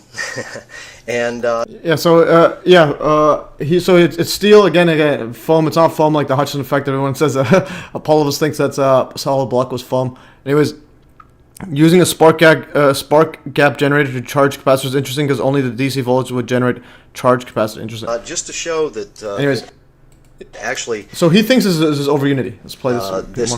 This can rotate and turn this much weight. The bearings that the rotor is on is just some lazy Susan bearings. It's just real cheap. And all this is an activator here, kind of a activation method to give you the repulsion of these as they come around. Let me spin it to this point here. And really all it does is I've got the two wires going into my battery box, into one of the ATV batteries. Typically I have a battery pack that I just set right here, and it's AA batteries because this solenoid is just so small. It'll take up to 12 volts, but you can't run it for too long with a lot of power from even an ATV battery because it wants to warm up just a little bit. So the AA's work really good, but all it does is this is just so mechanical. I tried to keep solid state circuitry out of this totally because if yeah, so anyways, all he does is an actuator to connect to his small battery, and all he does is pull this and move this closer at specific times. Let's continue further when he has an operation here, and it still works up to 30. But I've just got this 10-pound on there, and it's one thing loose to another, thing loose to another, like I don't know, in and up. 30 pounds of steel weights on here, and it still works up to 30. But I've just got this 10-pound on there, and it's pretty heavy, and so I'll just spin it up and then just connect the power. And you can see it working. I know it's very Rube Goldberg-like. I don't know if you've ever seen any Rube Goldberg devices, but they're mechanical, they're funny, they're, one thing's like a mousetrap game. One thing leads to another, leads to another. And that's kind of what this does. Yeah, and here, yeah, I also forgot to say the other part. So if you look at the shape of it, it's not a, it's like an oval shape right here, so that this hits this, and that's what makes it pushes back out. Once it's on the smooth, on the shorter radius side, this one gets pulled in towards it. So this is pretty much always pulling it back. Whatever that's going to just blow I think that's what it's doing. And then just connect the power. Actually, no, never mind. Nothing touches it. I got it mistaken. I think, but I think that uses it to actually pull this. I think electronically. See how that works again. No, it does hit it. No, it does hit it. Yeah, so it does hit it, and then this fires it off. You can see it working. I know it's very Rube Goldberg like. Actually, I'm gonna go see the transcript what it said about him. I did summarize this. Solenoid driven. Yeah, okay, this is a new one. Okay, this is I didn't summarize the oldest. A hard realized design crafted some time ago. Operates an inexpensive lazy Susan bearings, demonstrating. Okay. A micro switch that activates the solenoid periodically. Okay, it involves a micro switch mechanism, engages and disengages as the rotor returns. Yeah, so there's a switch. Yeah, so there's actually a switch there, a micro switch that gets triggered right when this touches this or gets near it, and then this pulls it back. Like, I don't know if you've ever seen the Rube Goldberg devices, but they're mechanical, they're funny, they're, you know, I mean, look, just driven by just the pulling of this little solenoid, this tiny little solenoid. That's pretty darn amazing. It would go for days. It would just run and run and run. It hardly draws anything. Run, run, run, run, run. Okay, there you have it. Thanks. Is the battery acting as field current? No, I think the battery, all it does is just pull this. Battery just pulls this thingy. And yeah, there's the switch. Yeah, there's this micro switch there. Yeah, I forgot to mention that. Okay, there's a switch. I'll go to the, so there's a switch right here. Once this hits it, this fires it and pulls it back. And that's why this shape is oblong. The arm is pushing on the rotor. No. The arm is, the arm. No, this thingy right here, the rotor. No, yeah, this is repelling. Yeah, so this is just permanent magnets. This is repelling this, and then when see this oblong thingy hits this, that's a switch that fires this off. It pulls it up. Okay, and I want to look at the switch right here. So this is like a mechanical version of the that motor right there. Okay, I got a micro switch. There's a micro switch. And I've got a little micro switch here. And what it does is you can see the strange shape of this thing. And as it rolls around, it engages, clicks, and then it comes off and engages again. So you can see what it's doing. And every time it engages, you pull this past, this pulls in from the solenoid, pulls in, puts a little power, pulls in, and it's just like taking a magnet and using a hand motion on a rotary device with neos on it. And really, if you're looking for over unity, there's really only two ways that are good ways that you're going to come by it. And one is high frequency resonance, and the other is just a simple mechanical rotary device that employs neodymium magnets. And I think for replication purposes, that's the simpler way to go for most people. Most people don't quite have the education that they'd like to have to work with high frequency power. So let's spin this up. Now I have to, you know, this is very crude. I have to spin it with my finger and get it going, especially with a 10-pound weight. Not necessarily so without it, but I've had up to about 30 pounds of steel weights on here, and it still works up to 30. But I've just got this 10-pound on there, and it's pretty heavy, and so I'll just spin it up. So you guys want a slow motion? I'll do slow motion, yeah. And then just connect the power. Yeah, so once you connect the power, I'm going to 0.07x speed. Yeah, so there it hits it and goes there.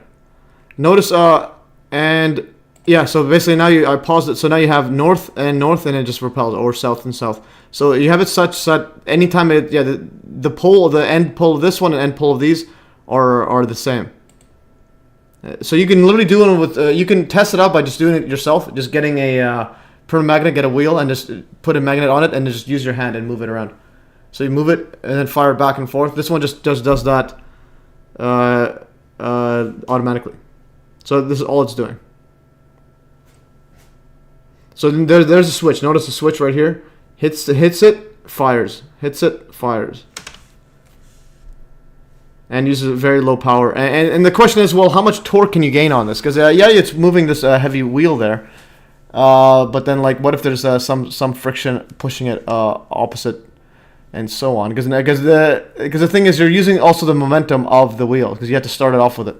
So and how much power can you get out of it? So these are the kind of things like here at MES, it's not enough to demonstrate something. You actually have to take it to another level and replace any current setup here. What force is spinning the weight, magnetic or through physical contact? No, the weight you spin initially, and this is spinning it. This is repulsion, magnetic repulsion. This is north. If you put any north to north, they just pull up. It is magnetic repulsion. This, once it hits the side here at an angle, it torques it around. And this one's the exact same thing here, the same principle, or the basic principle, but this uses a solenoid as opposed to a permanent magnet. So this one, and you could do this and if you could time it up, you could time it up much faster, and without requiring any mechanical parts. Yeah, or no problem, Paul. All right, so that works like that. That's pretty cool. So, and this one is same idea. And this one is high capacity discharge into here, or high electricity stored up in here. Carmel Ope, hey, that's life. Hey, William, what's happening? Okay, we got a bunch of William, that's life Benadis and Know It fans are on the show. Let's go. Okay, and I'm going to close this part right here. And then Bob Smith. Someone said Bob Smith. Let's see if that makes sense. Yeah, Bob Smith now. Bob Smith experiment.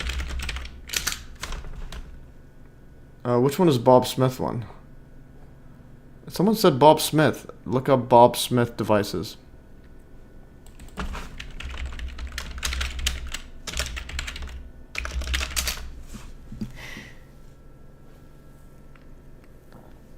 Okay, this guy's a disinfo agent. He made one about Bob Smith. No way. So that might be real then. This guy making one about Bob Smith? Let's see, does he actually make one about Bob Smith? I'm gonna go to this guy. I get like brain damage listening to this guy. Bob. Doesn't mention Bob Smith.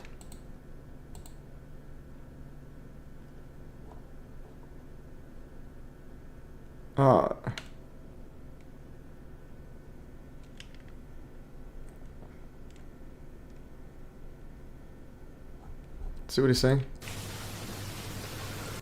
So as long as I make a short between those 2 points, that's using the watch batteries. What he did was he hid an LED in his hand. Okay, so anyways, this guy here, I can't stand him because he's a straight up disinfo agent. And again, if you haven't seen my video on this guy, he's the one who lies about John Hutchison. So I have a stream there. This is that Murray Smith right here. So this right here, yeah. So high voltage. Back as 2006. Aaron Murkakami. I've never heard about that person. This one right here. So disinfo liar, Robert Murray Smith and Ace Baker, literally covering up John Hutchison. So if you haven't seen this video, definitely go and watch this video right here. So yeah, I'll give you a demonstration. It's literally the guy. He mutes a video right here. Let's play this clown show. Robert Murray Smith with 500. Oh, Don Smith. Oh, I wrote Bob Smith. Okay, we'll get to the Don Smith soon. 1,000 subscribers, covering up the Hutchison effect. So in case you're in any doubt about how that was done, let me reveal the secret. There it is. And if you think that's cheating, let me show you another one of John Hutchinson's films that he took of his own experiment and paid particular attention to the top left-hand corner. Disinfo agent Murray presents a deceptively muted Hutchison video. Yeah, so he has it muted right here. There's it's not string. This is a high voltage wire, and here's the one with actual audio. And it's not even a Hutchison effect. He's literally just doing Thomas Townsend Brown. He was trying to replicate Thomas Townsend Brown's high voltage experiments. So he would do that, and also you'd also use his, I think he would use his own frequency stuff on it. But anyways, so listen to what John's saying. Clearly points out the high voltage wire. And he also put in the description, this is 2009, TD Brown work, cyberstalkers take out the audio and repost it all over the internet. And again, John is a very interesting fellow, so he doesn't have the linguistic abilities that I do of going after this disinfo clown Robert Murray Smith. So anyways, and Ace Baker. So John's had to take all this without an actual publicist like me going after these, and a lawyer. He needs someone suing these people. Wire multiple times. In this experiment here, I have added, or taken away actually, the electrostatic field, and we'll apply it again. If you notice the high voltage wire running up, over, and down to the... So John's literally saying high voltage wire. Okay, it's like done. Anyways, watch the full thingy. It's pretty epic. There's another guy, Ace Baker, who's a disinfo agent. He also faked his death on live radio. With the help of fellow disinfo agent Jim Fetzer. All right, Don Smith. Oh, so Aaron, we'll go to the Don Smith one. Don Smith generator, or yeah. Let's go. Okay, Don Smith.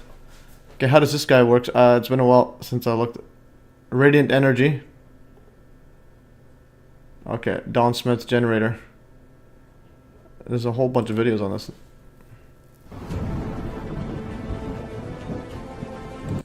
Generating high voltage, an even division or multiple of the primary, flexibility in adjusting the induced frequency to suit specific needs.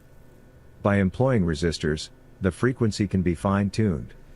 Consultation of resources like the American Radio Relay. I want to see actual people talking. How to make it.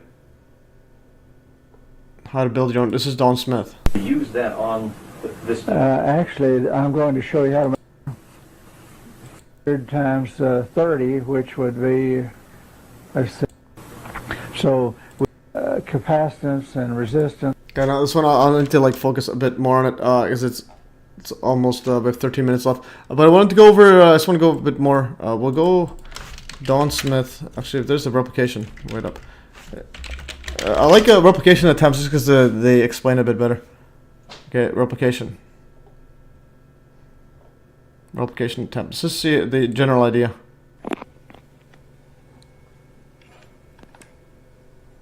That hair guy should go to jail for the haircut. Which one is that guy? Okay, let's see this setup here.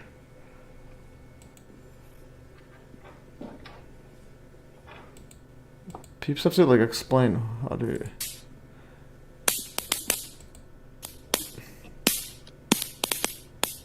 Let's see if there's a simple one. Don Smith's effect, replica attempt. This is my setup. 24 volt lithium battery pack, fuse, switch, power supply. This is very important, so you can adjust the amperage and the voltage. This is a ZVS high frequency driver. This is a high voltage transformer.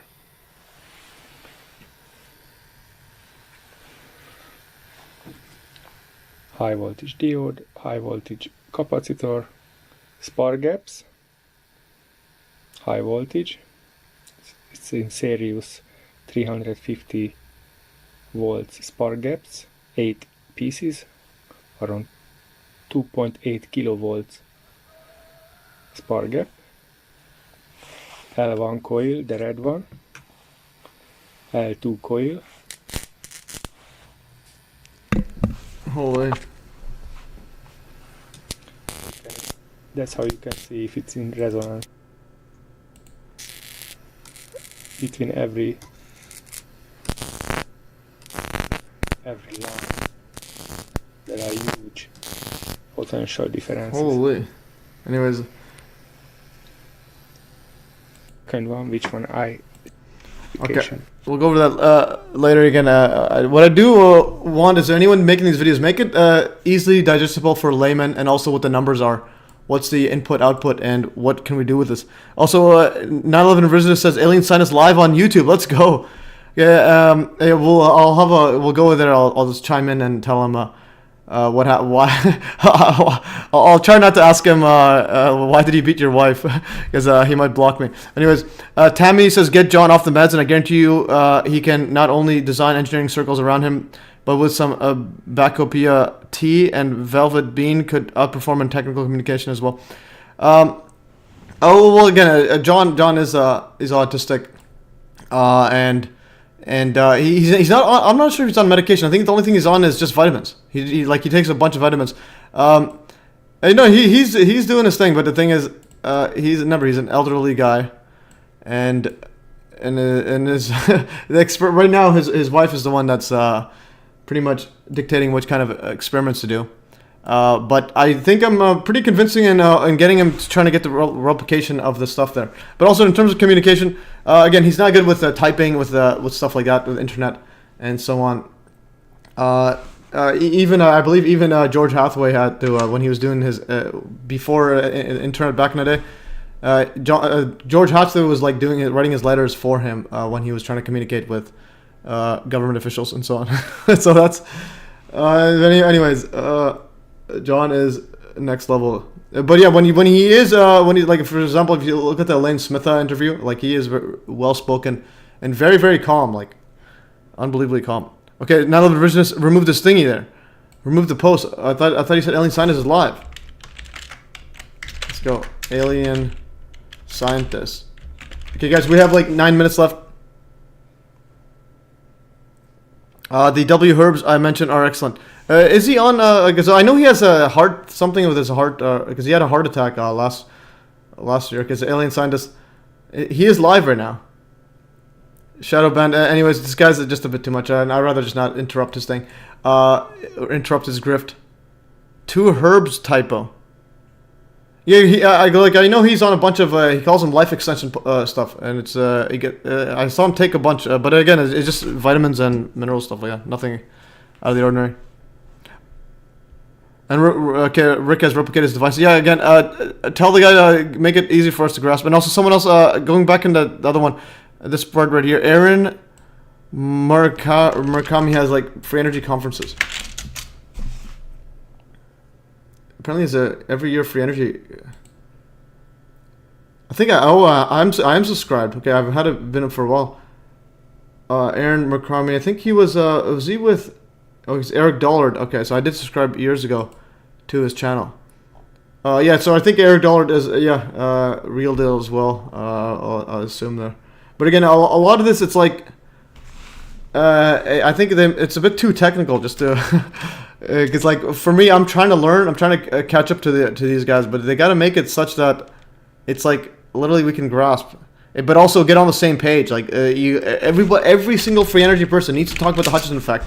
Because it's like, it shows you practical stuff here. So that's the thing. Hutchison effect is very, very real. So again, it's not showing it. So that this gives me the radar, it puts on the radar, like, why aren't you talking about Hutchison effect? Which is like, literally tells you what's possible. And then the question is, how do we replicate it? Like, a lot of these free energy stuff, John Hutchison is showing you magic. Like, absolute magic. Like, we're talking levitating like an 80-pound ball right here. So literally levitating an 80-pound ball, okay? So anyone talking about free energy, we're get on the same page. And also, if they have enough balls, talk about 9/11. Again, that's a big one. 9/11 Hudson effect. Get on the same page. Every single free energy person, get on the same page so we can actually start building as opposed to everyone doing their own thing. Yes, he's on a few life extension products. I've mentioned cognitive seeds and herbs. Interesting. Alright guys, we have like 6 minutes left. Pretty much gonna head out soon. But anyways, yeah, so this part right here, definitely something to it. And yeah, I'll go over to the experiments that I have done quickly. Also, there's a Wallace right here. Someone said right here. Okay, so we'll do, when people talk about free energy, and again, rotation, anything rotation, it's like, okay, this person right here, very cool. Going back to the first one I started, the diffuser. I didn't realize you could do that. So this person says a few questions. Do you have any background knowledge on this? What inspired you to do this? How much energy does it produce? He said just read a lot on fuser.net. My friend Olivia inspired him to do this. Basically, the power energy output is basically none. Input output energy is super low. Okay, so it's not a free energy device. Yeah, John has heightened sensory awareness. Yeah, definitely. But again, a lot of it is just because he spends most of his time in the lab, and it's the only person there is EVO, and he has a whole bunch of equipment, and most of his time is spent in the lab while his wife is typically on the computer. She's like a tech wizard, like an absolute tech whiz, and she's doing and I got her on ChatGPT, so she's interacting with AI and doing a bunch of next level stuff there. But yes, but John, imagine that you spend every day you're interacting with lab stuff. So not a fan of Aaron M. Interesting. And again, if you want to know if he's the real deal or not, tell him to talk about John Hutchison and 9/11, the Hutchison effect in 9/11. If they don't, or if they say something negative, then they're not even worth. Yeah, they're disavoyagers. If they don't talk about it, or they say they don't want to look at it, then this is not worth it. Anyways, so this is Fuser stuff. She's very interesting, next level. Yeah, she's definitely. I'm still not 100% sure if she's a handler or not, but I think she's just in her own world. Very interesting. Something's up, but anyways. So going back to the free energy, we have 4 minutes left, and this is part of my MES experiments playlist. And what I've done now is I made it ordered from the newest to oldest ones. These are the newer ones. Anyways, if you go all the way back, and my gyro ones are the ones kind of like it changes the game. When people talk about free energy, this is mainstream physics destroying. So again, gyroscopes exert inertial forces with zero loss of spin rate. I don't know how to stress this enough. It's like all the physics they just ignore this fact. So like when you spin a gyroscope or just a spinning wheel, and if you torque it, you feel that energy, but the spin rate doesn't decrease. So again, I spun them up, and it also rises on its own. Rise on its own, leave it is exact same thing. So what I'll do is I'll fast forward this. I'll just mute it. So I'm going to fast forward this again. The whole idea I'm trying to stress is when you feel that force in a gyroscope, it doesn't lose any additional spin speed. It's as if you didn't do anything to it. So the energy you're getting to exert this force is not coming from the gyroscope directly. It's coming from the ether, in my opinion. But again, this demonstration of free energy, like I don't know how else you can explain this. Like I literally don't understand how else you can explain this. This is free energy and anti-gravity is going upwards, no additional loss, and yeah. So again, test it out for yourself. Get a gyroscope, spin it up, feel the force, and notice that the spin rate doesn't change relative to the stationary setup. And you go all the way to the end. I go to the end, and it's all roughly the same time. So there it is, and they're all about to die off, and roughly the same thing, plus or minus whatever seconds. The one that was torqued actually was the longest one. This one probably lasts the longest, and I think it was less friction. This one is like it's on its axle at an angle. It's probably higher friction, and this one here, yeah, it stood on its own. Yeah, so roughly the exact same time. And this one, number, this was torqued. This wasn't torqued, not torqued. This one was risen on its own and lasted longer. So that's that. And then the last part over torque over unity. And this one I'm trying to get if anyone who has a mechanical, anyone has a lab that has just a handyman that can produce a lot of the stuff. I want to replicate this one as well, and also do something practical with this one. Again, torque over unity. This is 1000x torque over unity. A lot of people talk about energy over unity and so on. This is 1000x. This isn't 0.5. This isn't like one times higher than unity. This isn't 1% higher than unity. This is 1000 times torque over unity. And I made a drawing on this to help you examine. This is from Francis McCabe. But again, it's basically what it's saying is that precession itself is anti-gravity, free energy, torque over unity. So the whole idea is here's a setup right here. He uses a motor that's he's only putting 1.25 inch-pounds of torque input, and it's able to spin it's able to process and power this up while it's processing of 1,250 pound, at 1,250 inch-pounds of torque output right here. And basically think about it this way: if you have a 1 pound wheel at a distance of 1.25 inches, that's your torque rating. That's your input, and that's the amount of power the motor can spin. This one here is a 50-pound wheel at like over a foot, and I have the numbers right here. And here's the mainstream physics of it, which isn't explained, but I gotta put the image. I'm gonna put the image right now before I end the stream, and I have it in my anti-gravity part 6. Okay, anti-gravity series. Go to part 6, Hive notes. And this one's giant, so it's gonna take a while to load up, and it might freeze my computer. But anyways, McCabe. Okay, it's like frozen. This was a 22-hour long video on anti-gravity. Anyways, we'll get to it, and then I'll paste this in there so I don't need to keep searching up this one. This giant. It's freezing up. Sorry about this. It's freezing up. Just because it's loading up. Look how giant the page is. It's like 100,000 words. But the words isn't big. It's just a million images. My goodness. Just load up, and I have a bunch of tabs open. Okay, I'm gonna close. If I don't do anything, it should load up eventually. Okay, I'm gonna search. There it is, McCabe. Let's go. It's searched up. Okay, where's the McCabe? And I'm gonna copy that there. All right, so here it is. I'm gonna copy this image so that we don't need to open up that again. I put this in the notes right here. I think I had it right here. Okay, where's the notes? Okay, this is. Okay, I'm gonna go and recall. Yeah, I'm gonna put this right here. Okay, I'm paste this right here. So we were pasting it in. So, and then we could have this here forever now and update. So illusion of angular momentum, mumbo jumbo. Go back. Oh, whoops, go back here.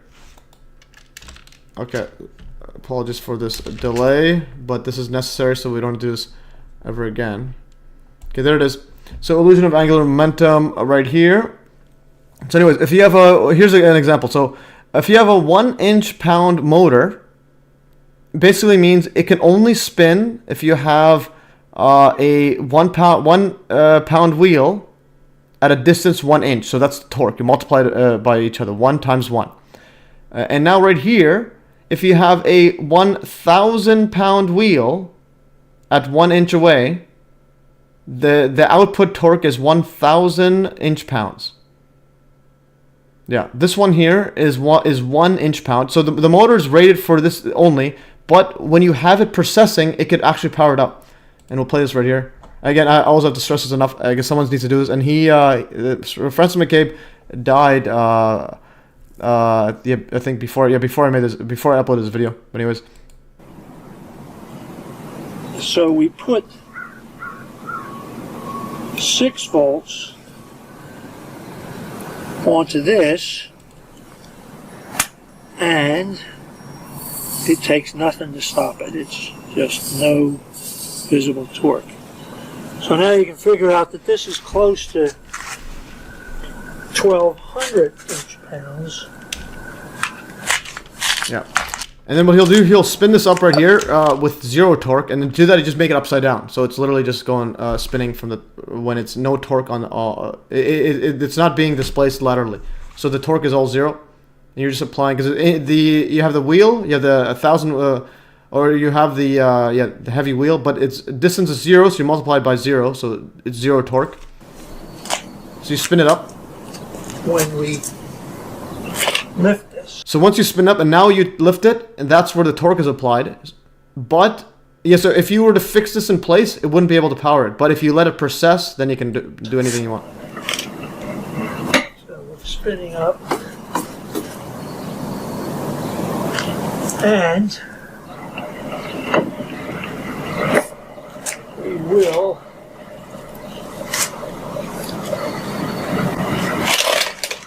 let this do what it's going to do. Yeah, so now it's processing, it's like wobbling, but it's also spinning it up as well. So we're actually torquing up this 1,200 inch-pounds with a motor rated at 2.5 at 12, and we're putting 6 volts in. Now, if this is conservation of energy, or whatever,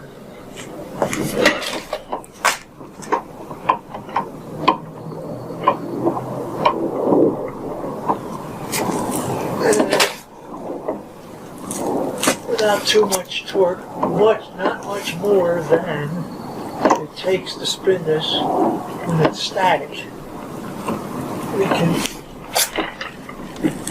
end up angling this up.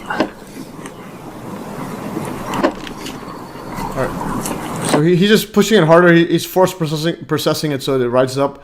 And just to illustrate even further, it's still powering it up, and yeah, and it's it's able to still power it up at this far distance away. Spiral. So basically, that is our little thing here. And then he turned it off Disconnect now. the battery, so now we're putting no power. And here's no power, and then when you no power, it will slowly go down. Anyways, so again, if you grasp that, so my engineering background notices right away that is absolutely mind-boggling. And that's something we could definitely have practical capabilities. And he actually made a piston out of it. Anyways, guys, that is all, guys. Just 2 hours, and then I gotta end the stream. And I'm gonna go and do a mini workout. Alright, guys. So again, if you have questions, try to save them up for this. I'm gonna try to end this live update now. Okay, end this stream. This is the Twitter threadcast. Alright, guys, that is all for today. I'm gonna start closing everything. Hopefully you enjoyed this epic live stream, and also this Saturday I'll be doing a mystery objects on 9/11 live stream. That's gonna be quite fascinating. And then next week John Hodgson will be on the show. Alright, guys, that is all for today. Thanks for joining, and have a great day. Yeah, that's some great free energy mumbo jumbos we learned today. All right, Tammy, thanks about it. Yeah, for sure. And have a good one, guys. And ending the stream in 3, 2, 1, and